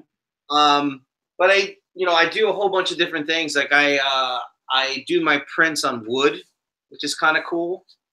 You have one? I don't know if I've seen one of those. Yeah, I do actually. Hold on. I'll show you what one looks like. We'll have to make sure to tell people, if you want to see the camera part, jump to the hour 30-minute mark. It only took us an hour and 20 minutes to arrive at the camera. Like we're on that track, and then you got So derailed a couple times. Ooh, that's cool. This New York, as you can see, and this is put on. See that? That's awesome. You'll probably see this. This is a graffiti that's actually in New York, and I don't know if you recognize it, but but you took a pic. So that's a photo you took, and you mounted that on wood. I did, but it's weird. You have to kind of like almost burn it in here. No, that's well, it's the same, the same thing, but yeah. And I also put them on these. I'll show you some old school pictures. See if you remember. This is right by where you used to live, but I also put these on. You remember this? Oh yeah, dude. That's awesome. It's old school, but and I also do these. Yeah, but it doesn't even look like. I mean, that really looks like an old photo. Yeah. It's kind of cool. So, but that's done. That was done digital, and then I got this monster to show you. This is a Pentax 6.7. Is that like the latest and greatest that you like? No, it's not the latest and greatest. This is probably from 1960 or 1950. It didn't look digital. It's not digital, right? It's not digital. This is this weighs. I'll let you hold on to this bad boy, but you'll see. It's like 20 pounds. Now tipping over. He's now tipping over. But these are kind of cool. They're all film. I've been shooting the majority of stuff I'm doing right now is film. I don't even pull out my digital for anything anymore. It's a little expensive. How many cameras do you have, would you say? 10? Altogether? I don't know, 10? Digital and film, probably, maybe around 10 or 11 cameras. Can we do a, we just did a lot of hanging out and catching up and bullshitting today, but we should totally do a, an interesting walkthrough of some cameras one day, some details for some people that are into music that like taking pictures. Yeah. So in the music thing, Who's the that? majority of stuff that I do are, you know, musicians. Like music is my thing when it comes to. I just printed out a couple of things. You know, this Thundercat. I don't know if you guys know Thundercat. Yeah. But Awesome. that was Thundercat. A lot of jazz stuff. But this is the stuff. I just wanted to kind of throw this out here because. Do you have a favorite? Do you have like a favorite style or type of musician? Does it matter when you're photographing them? Is there like a certain type that's more fun to take pictures of? DJ. Who's that? Wait, what did you say? Who is that? DJ. That's A-Skills, actually. Oh, it's A-Skills. It looked like him. Yeah. Cool. Yeah, that's he was spinning at Brooklyn Bowl. Nice. What other stuff? Style-wise, man, I love to. When it comes to the thing that I love the most is like shooting events, shooting musicians. This is Alice Russell. Cool. You know, but do you find that the bands are, you know, like bands versus DJs, is one typically got more, you know, exciting opportunities to take a good photo? I mean, I've gotten really. The DJ stuff works out really well because I'm able to get, you know, I know people and I'm normally able to get all up in and take some good shots of some people that I love, producers and DJs and whatnot. Without getting the face palm. Yeah, without getting the face palm, but I actually love shooting bands more than I love shooting DJs. I mean, there's so many photos you can take of like a guy twisting knobs. You said it, dude, not me. You know, I got a lot of pictures of you that way. You do have some of my favorites. I need to actually. I either need to dig up the ones that you gave. I know you definitely gave them, most of them to me. I hounded you for years on some of them to get them from you. Oh yeah. Well, I mean, it's a little difficult when it comes to uploading them in time and then edit them, and that's the one thing that it's been the hardest for me to do is, you know, when I take my camera everywhere. So normally when I'm out, when something's going on, I take photos and everyone's like, hey, when can I get those photos? And I'm like, well, you know, kind of, I'm not getting paid for it. So, right. You know, it kind of comes down to that. Like, hey, it's kind of like when I feel like, or when I have time to get it through. If I'm going to get paid for something, then hey, no problem. Oh shit, money talks. Now that you know, now that all the pictures you have that you took of me are, you know, older, you know, now, you know, I could pay you to go dig them up and finally give me the fucking edits. Don't you have the majority? I showed you all the ones that I have. I have, you know, I've got every photo that's ever crossed my desk, but you know how that goes with, I mean, I'm pretty good about filing things, but I need to go back and now that I have better, like I use Adobe Lightroom now to catalog photos. Lightroom is great. Yeah, so it's cool. It works real well, and I get it because I, you know, use all the other Adobe Suite stuff. So it's kind of part of that. So I started using that. You already know it, you know, like I'm just basic with it, but I love that it's got the depth of tagging and searching and whatnot. You know, the camera types, you know, whatever metadata has been there is like a lot more of it than something like the iPhoto or, you know, the free photo apps have. Anyway, I need to go through and like do a little bit of like Elliot tagging so that I can find them, you know, because what happens is they're just by event, you know. Yeah. And then I don't remember which ones you were at or whatever, you know. It's usually New York. I was looking through a lot of my photos today, and I ran into quite a few of the ones that I took of you in the last couple of shows that you did. Yeah, but you even got like some good ones of, you know, me and other friends just hanging out, you know. Yeah, not for nothing, but not for nothing. I have the ones even from like Leopard Lounge from your Juice days. Yeah, see, that's like stuff I don't think I ever saw like all of them. I definitely saw some of them. Dude, were people, I don't want to say we weren't using digital cameras, but there weren't smartphones, bro, at that time, were there? No. It's a little over 10 years ago. No, digital camera I was using back then was like my point and shoot, like a little Canon power shot that I was using. But the iPhone just turned like 10 recently, right? So like this was just before that, right? Because people weren't running around with cell phones, dude, taking pictures. even with the people that were running around cell phones, I remember when I got my cell phone, it was not an iPhone. It was something else that like took shitty. Yeah, and it wasn't great. It was like you had to flip it open like spot. The flip phones and shit. Yeah, exactly. And then it took you like forever to get the thing off of there. You could use it as like a thumbnail when your phone opened and took like 2 minutes to boot up, and it would like be this 8-bit pixel version of whatever picture you took. Yeah, exactly. It was terrible. People are gonna think we're talking about like the 1950s. We thought it was great. Yeah, we thought it was great at the time. We're like, oh, dude. Hey, what was your first phone? On that subject, I'm curious. What was your first phone you ever had? Mine? Yeah. I had a flip phone, and it was one that was given by Verizon. I don't even remember. I love it, dude. That's how we all were. We're like, oh, yo, dude, whatever the Samsung gave me a flip phone. $99 or $50. Back then, it was probably cheaper. It was like $50. 300 minutes, and after 7, it was free. Wow. But 300. Remember when you used to have to pay per text? Yeah, that didn't even. Everybody just used to walk around with a beeper. Yes. People didn't even use text. That's so funny, man. They're like, text. Why would I do that? I'll just call. I know. I remember my friends would be like, well, it sucked, man. Not even you would be one hand trying to do that T9 shit. No, seriously. I would do that though. It wasn't like you got to pick all these things. You had to like hit it 3 times to get one letter. You know you'd be like, I don't know. I bet you could still text somebody. No, now that'd be funny. That'd be a funny meme. I'm sure there's one out there like the flip phone text. It's like 30 seconds. It's like, hello.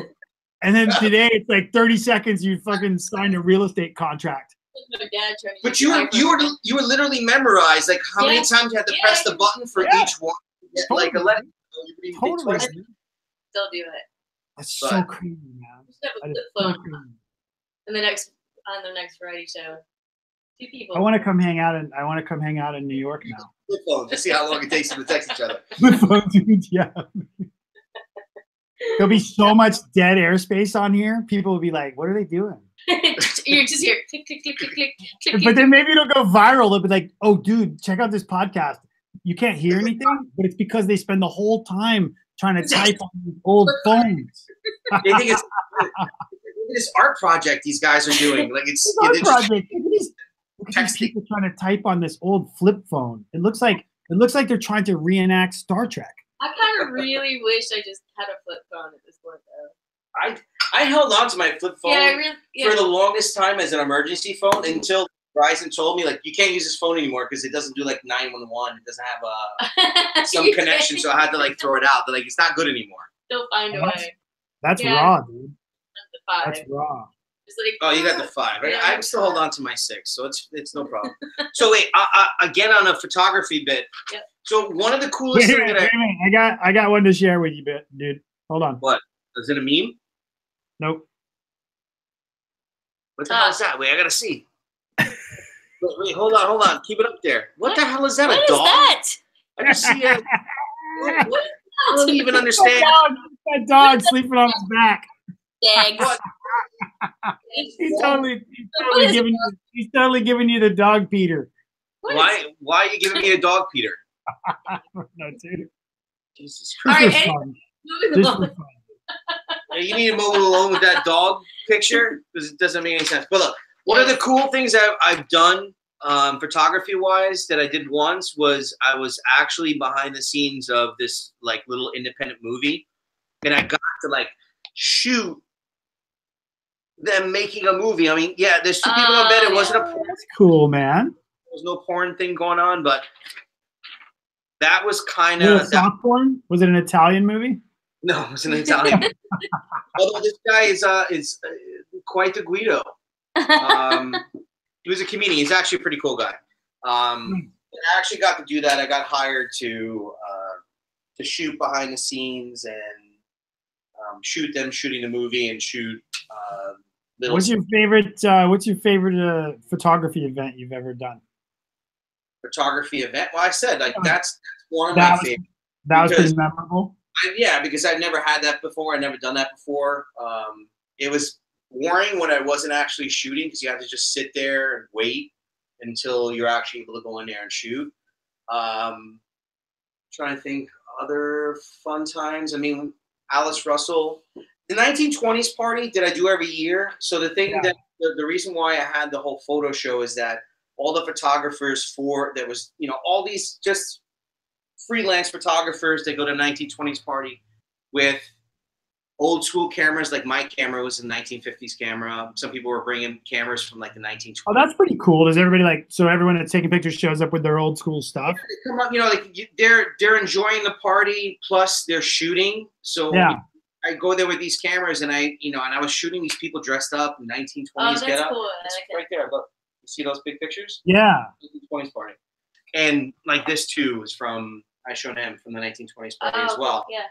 So you have a lot of like great musicians, and there's opportunity to take some like really awesome pictures of kind of a split between. What would it cost? Like if I had some pictures that were either high enough quality or whatnot, what does it cost to have something like that mounted or like done nicely like that? Well, I mean, this I did myself actually. I had to buy this particular board. The photo, this metal print. Yeah. Probably cost like $20, just the metal print, and then I had to get this special board. Actually, I had to pick it up in Long Island. How do you adhere so cleanly? How do you mount that? I mean, this being adhered, this was adhered because it's actually this board is made in a way where this is adhesive. So you pull this thing off, this cover off. Okay. You have to really carefully put this on and like lay it on and just get it in there. And then I have to cut the wood, and then glue this wood back here. And this is what I used to mount it on the wall when I was showing the pictures out during the photo event for this show. Yeah. But it's really cool. Got to meet some. Are these things sitting around your apartment now? Yeah, I got a lot of photography around the apartment. I'm sure you do, dude.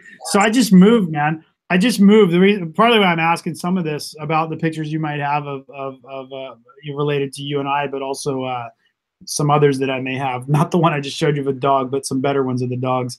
Yeah, I just moved, so my walls are all blank. I need to get into my Lightroom, go through, highlight some stuff, frame some things, Any tips or tricks to that, or is it just really, getting it, you go to a photo place and have them print that? Like nowadays that everything's digital, or do you go to some website and have them print it and mail it to you? I use Adorama Pics and Adorama New York. They're like a B&H, so it's Adorama Pics. Gotcha. You can go in there and you can pick things like metal prints and whatnot. When it comes to everything else, it's like I had to do a lot of research and I wanted to do something special, so I ended up getting these and having to pick them up. So it's a bit of a pain in the ass. It wasn't that it was expensive, but it's a little bit of time consuming going to I had to actually go to a factory to get these, to get these things, this particular board. Yeah. It seems far more rigid than like foam core board. It sounds like wood. Yeah, it's not wood. It's kind of like foam core. It's a little bit more. It seems sturdier. This is more sturdier than foam core because you can see about what it is. It almost looks like PVC. But they're made with the adhesive, one adhesive side and no adhesive side. This is the adhesive side, so you get these, and I got this cut. I cut these prints exactly so they will fit here, and me and my lady took 2 hours on putting them on. Hold that thing back up there for a second. I'm getting a good shot of all this. Hold on. You see? There you go. Yeah, I can see it. Yeah, dude. There we go. Cool.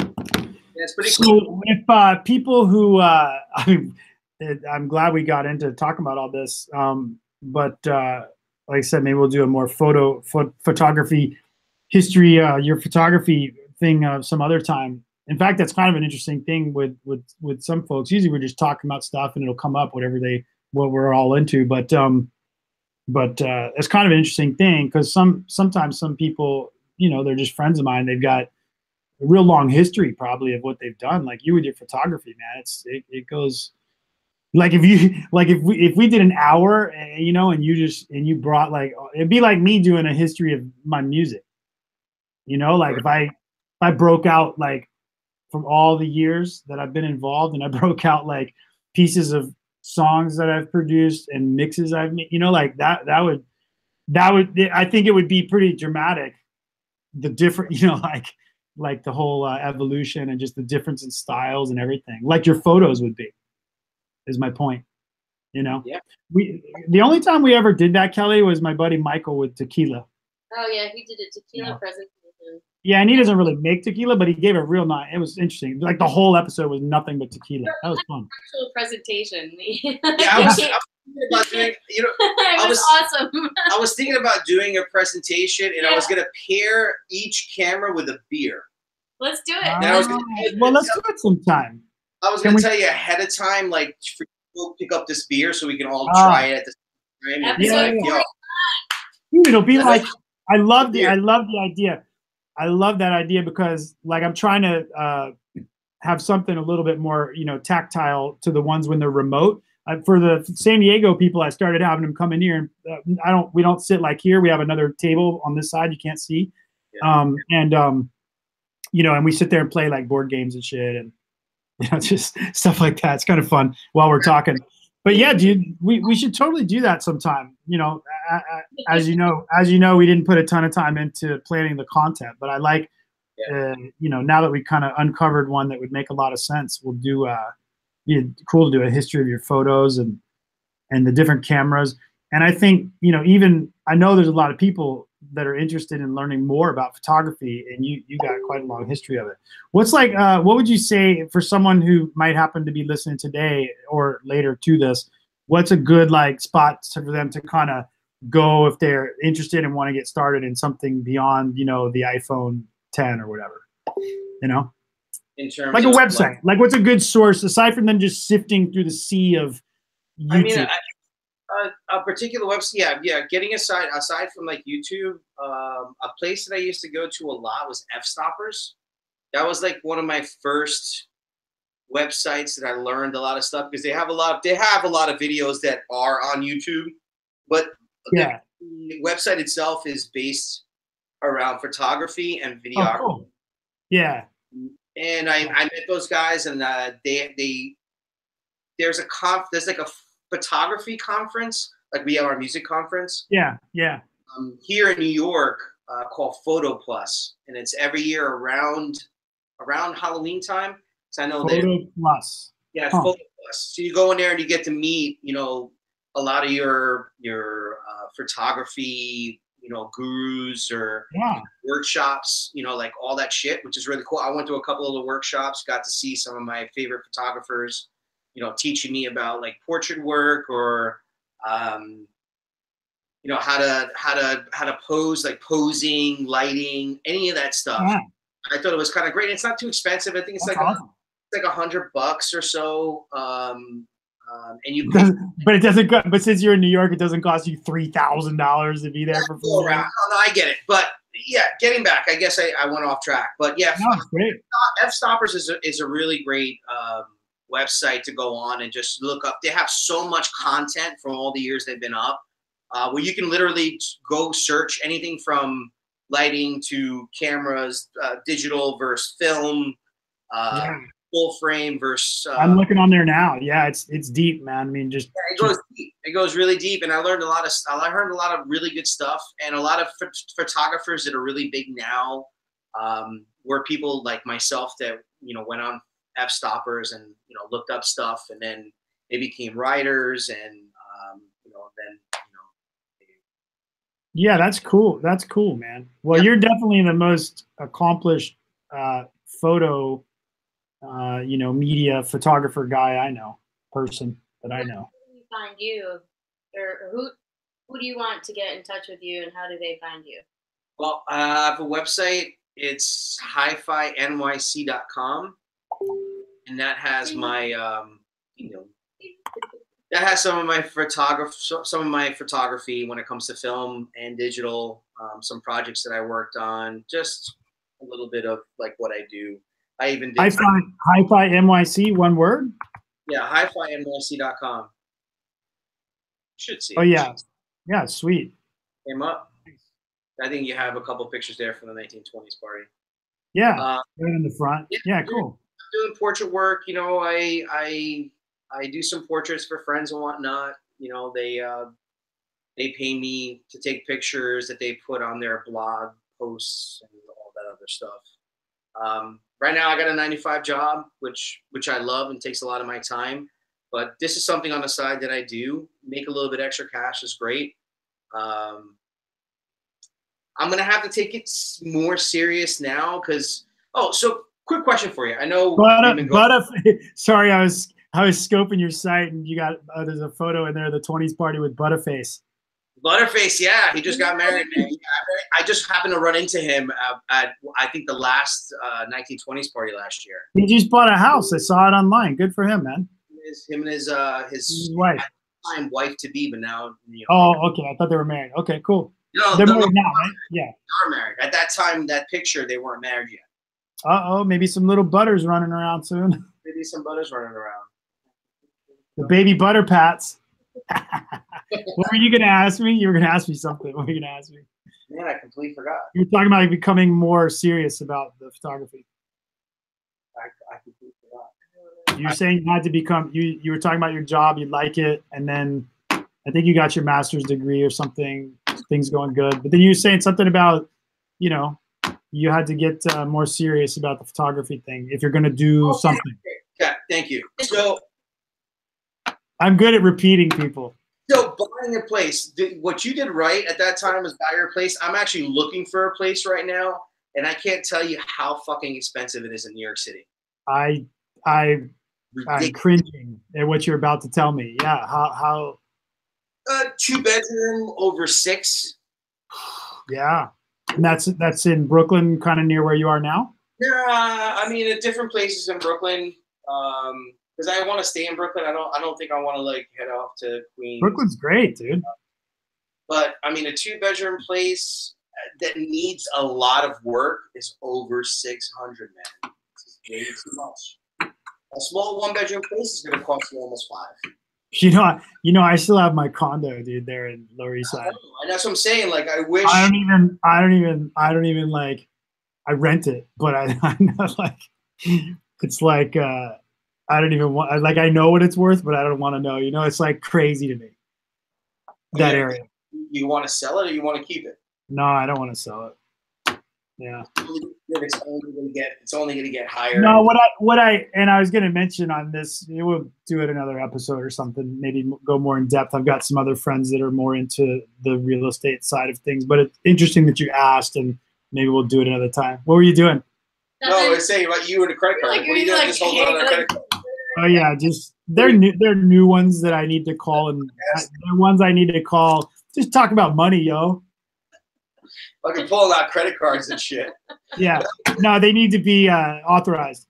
But anyway, yeah, there's a real estate business is deep. But what I was gonna say was for people that, just real quick, kind of on that tip, like I'm not sure what you're trying to buy a place because you want to stay for a long time, right? You don't want to.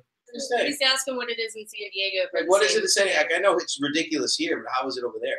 2-bedroom, 3-bath here would be. 3-bedroom, 2-bath here would be. More. It's going to be more like a single level house on a quarter acre, let's say. Okay. 600, 650, 7. Not made close to the beach, but not on the beach. That's not even close. No, like I have friends that have bought places. 3-bedroom, 2-bath, again, that same style, but over west of I-5, which is the big highway here. And then so west of there is all going towards the beach, for example. Those are, you can't even fart for less than $1 million, dude. No way. No way. Not a standalone home. You might find a condo, you know, two bedroom condo, 2-bedroom, 2-bath condo. You might find that for 6, 7, 8, probably not, probably $1 million, because most of those are new.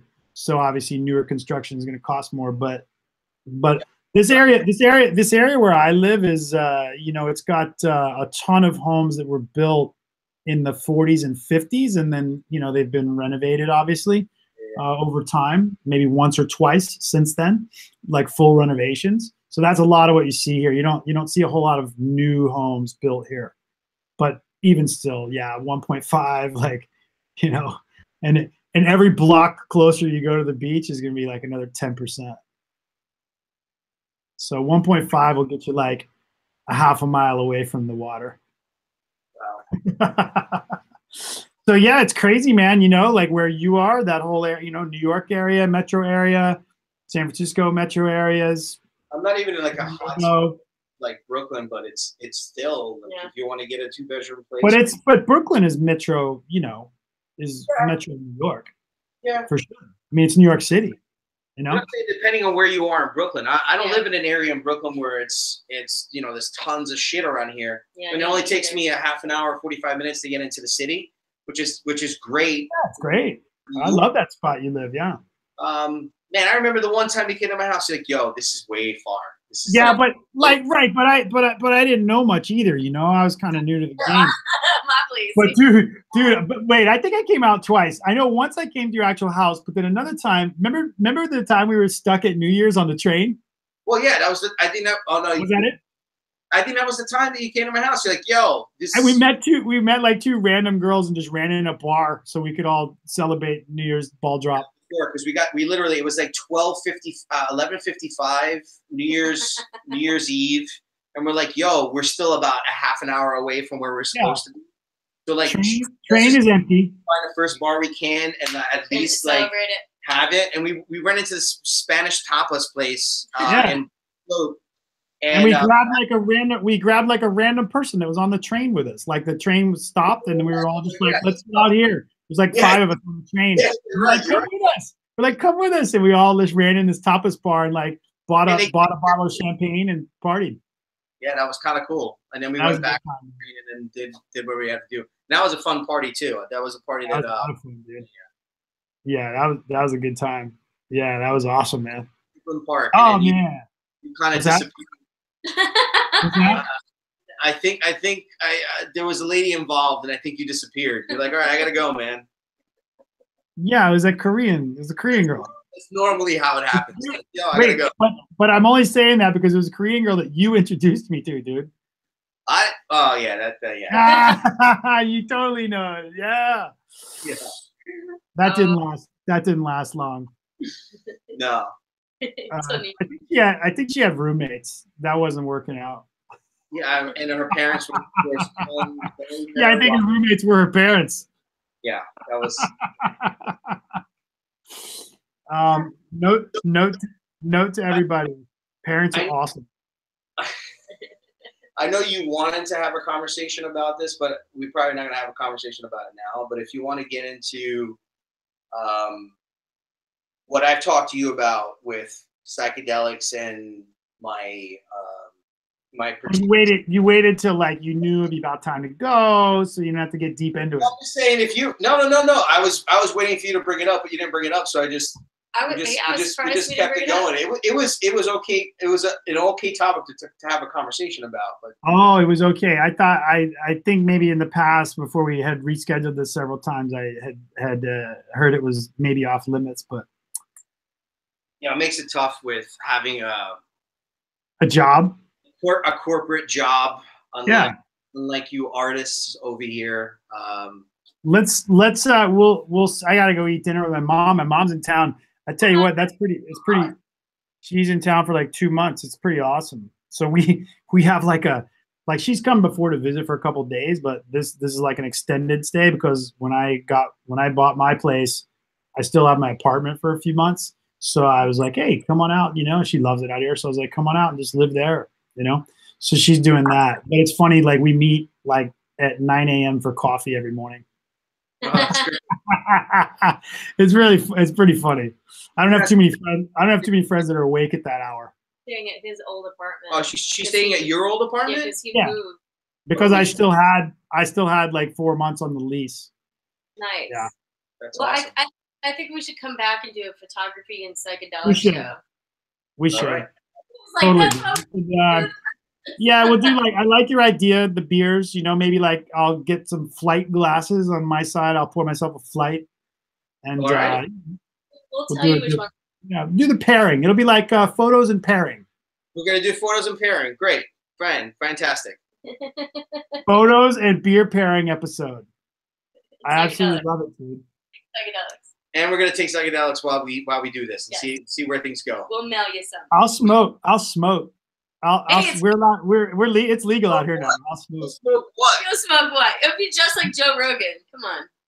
No, I don't. I mean, everybody smokes. A lot of people smoke some weed anyway, but definitely. You're the straightest person. You're the straightest person. I've smoked like 5 times now, dude. 5 times in your whole life. Yeah, I have good I some of my best friends that live out here that I've known for from DC way back. No, they're they've been smoking forever, and they thought it was so funny because I hit one of them up. I have best friends that smoke. You sound ridiculous. No, I'm saying you're yo, I know smoking. I have best friends that smoke. Yeah, it's totally like that. But to me, it's funny because there's a lot of things that I know some stuff about. That marijuana and cannabis is zero. I know nothing. Really? At all. I know nothing, dude. Yeah, this is why I was giving the background of my couple friends that have for 20 years because I have to call them up and be like, hey, I want to get high. I want to get high, dude. And they'll be like, they got their whole kit. I'm gonna get high. What is it sour diesel? I don't know what any of this stuff is, man. Holly weird. I don't know what this. They got the kit, man. I went to San Francisco and it all became legal. You can actually buy it in a store the day that I arrived there, and my friends were all like, "So what's it like?" I'm like, "I don't know." Well, yeah, that's right. It's all where you are. That's why I'm saying January 1st, dude. Yeah. Oh yeah, January 1st it became nice. That's right, man. That, but we don't. I wish New York had just something. We don't. Yeah, you can come out. You can come out to California. There's a reason you can come out to California, and you can teach my novice marijuana self more stuff about things. I can teach you, but again, it's so funny, dude. Because you know that about me. So is Kelly, but you know me from back in the days and partying and everything. It's so funny because people will still ask me, dude. They'll be like, wait a minute, dude. You never smoked weed? And all the people who ask you, I'm sure, hey man, you wanna do a little this, you wanna do a little that? You're like, nah, man, I'm good. They're like, really? If I could, if I would be living in one of those houses we were talking about if I had $1 for every time that someone has offered me drugs, and I not just that, but turned it down.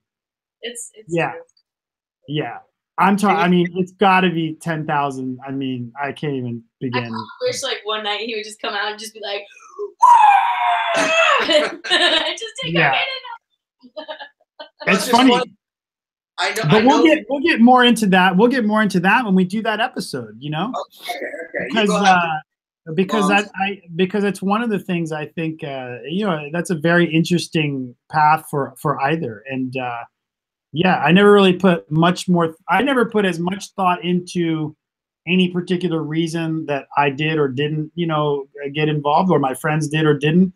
Honestly, never until all this stuff started getting voted on for marijuana, right?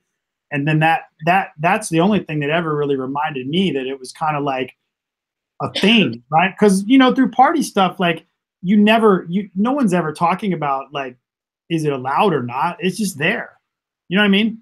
So you don't it's not you're making some decision, dude. You're just around it. You know what I mean? I don't know. It always just seemed pretty natural to me. But because of all the heightened, around the legislative and it's in the news and all that, And that's a whole other freaking podcast. You can actually get 3 or 4 people to go on here and actually have this conversation. Yeah. For me, when it comes to certain illegal things, like for example, psychedelics. I'm doing it medicinally, and other people medicinally when it comes to smoking, and there are other people that do it just because they're doing it recreationally. And but you have some medicinal, yeah. I was gonna say you have some medicinal purposes. You just never like really into like doing anything. I'll pay a little more attention to my friends here in Southern California, and try to find one that would be a good part for that conversation to add to it. You know what I mean? Yeah. That'd be a fun roundtable. That'd be a lot of fun because we could get some good different perspectives.